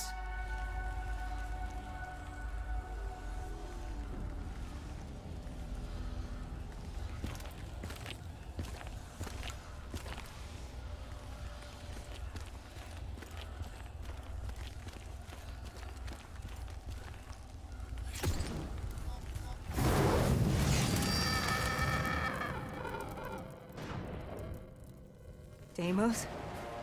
Dolos? Taylor? Is anyone there? Dolos. I recognize these buildings. Why does this place look so strange, yet so familiar?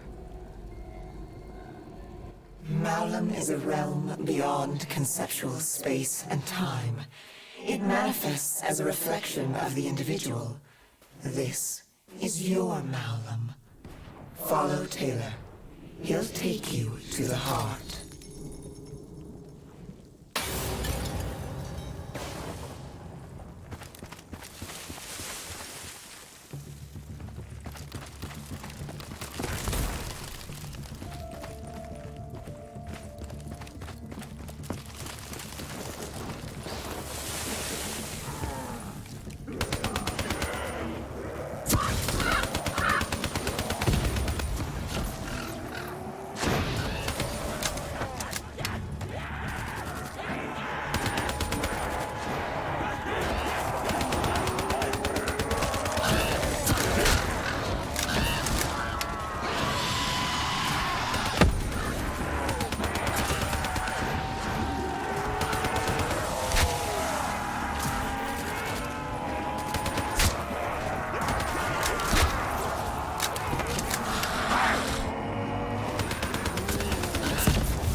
This cold world is damned and consumed by death. It's outstayed its welcome in the known universe. Father won't be pleased. What better time than now, I suppose? You think I will let you do that? Of course! You were never particularly good at anything. You were built to kneel, not rule. What's the human expression? Always a bridesmaid, never a bride? I will destroy you!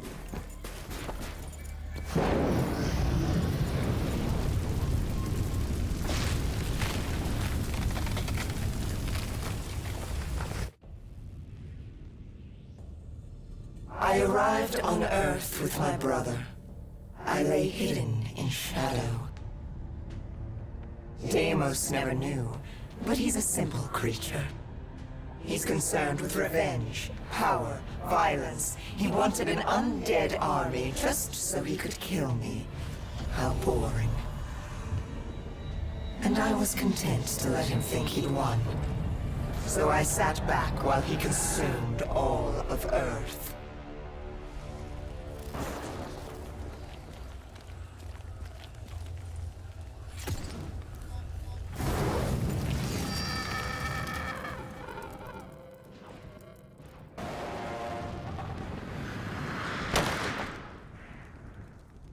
You realize the futility of your actions? A human cannot kill a god. But she's no ordinary human. Wherever she goes, I follow. I'm in her head, a part of her. How could you have known my plan? Because it was my plan.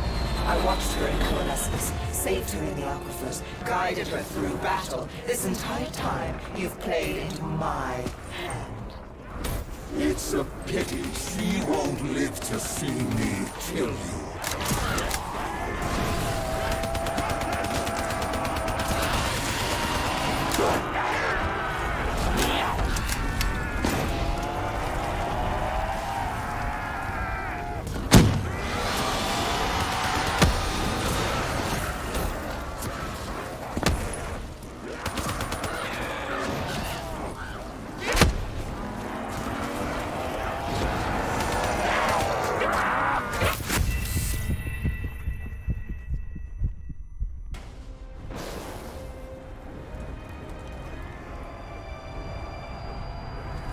It's a pity she won't live to see me kill you.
It's a pity she won't live to see me kill you.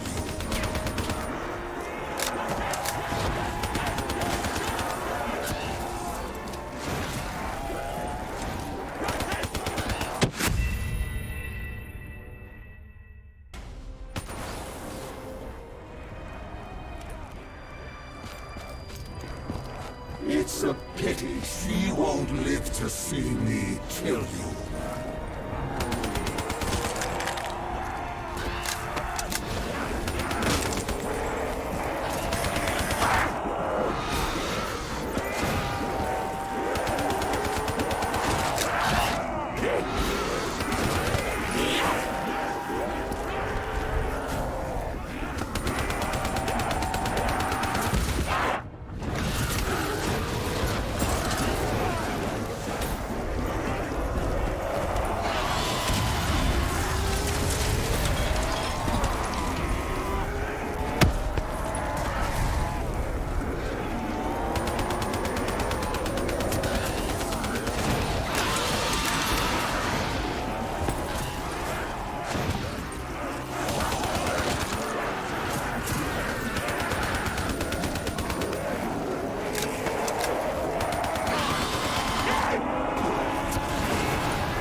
It's a pity she won't live to see me kill you.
Bolos, you were Kane? You were with me the whole time.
Tholos, you were Cain? You were with me the whole time. I am not my brother. I don't turn people into puppets. Not when they're so suggestible and malleable. Why control when they can formulate their own thoughts? Go. Destroy the heart. I will break you, rip you from her grasp.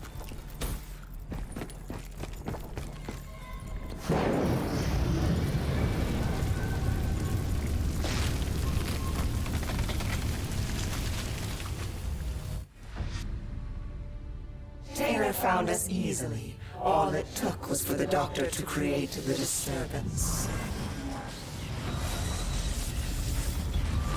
Deimos thought he'd... I had my fun watching my brother play with his toys, but I was bored. It was time to go home. You let him destroy humanity. Oh, relax. Humanity will be just fine. Without Deimos, Bishop's cure will work. Humanity will return to its boring, uninteresting self. Don't you worry your little head.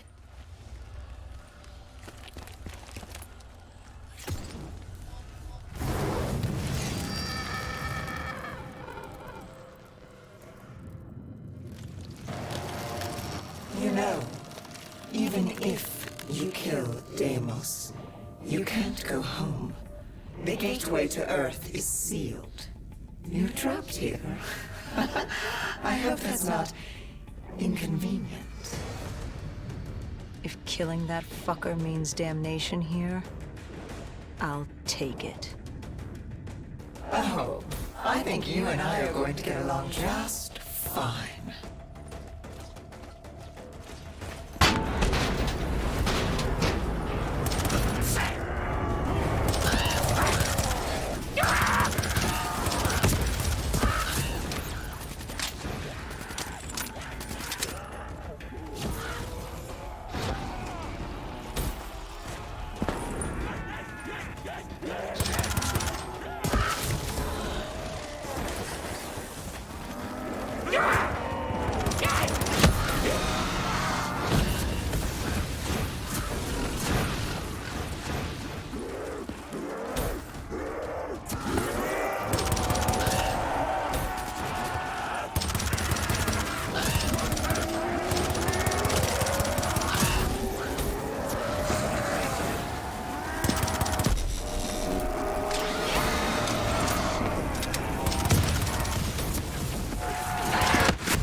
Sister, what's your plan?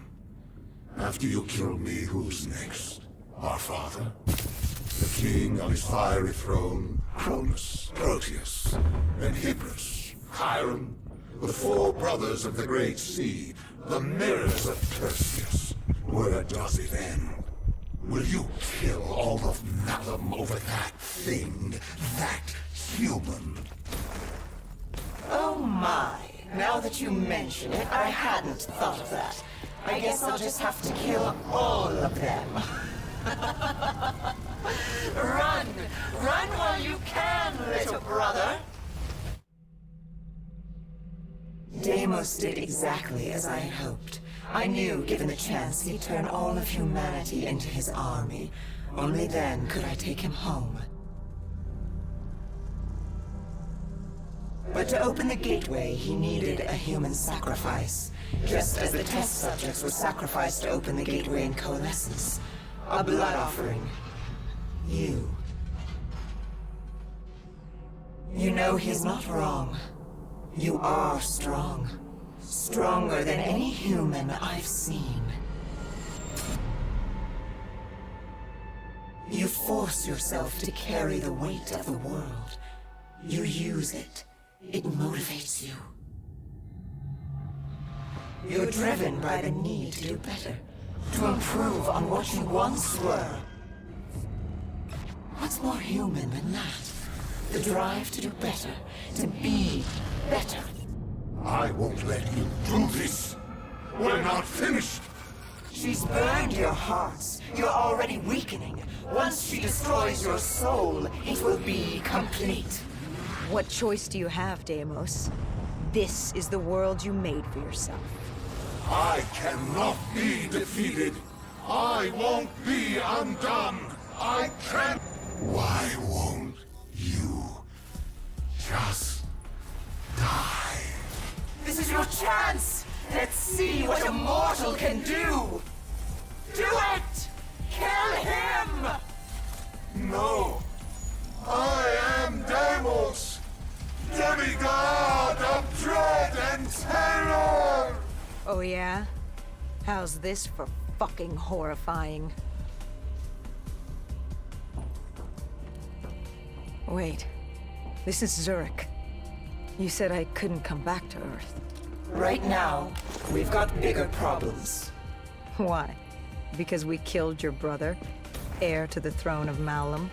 We've thrown this universe into anarchy. Demigods, sirens, titans, deities alike will go to war. Let them come. I like the sound of that. So, what's the plan, partner?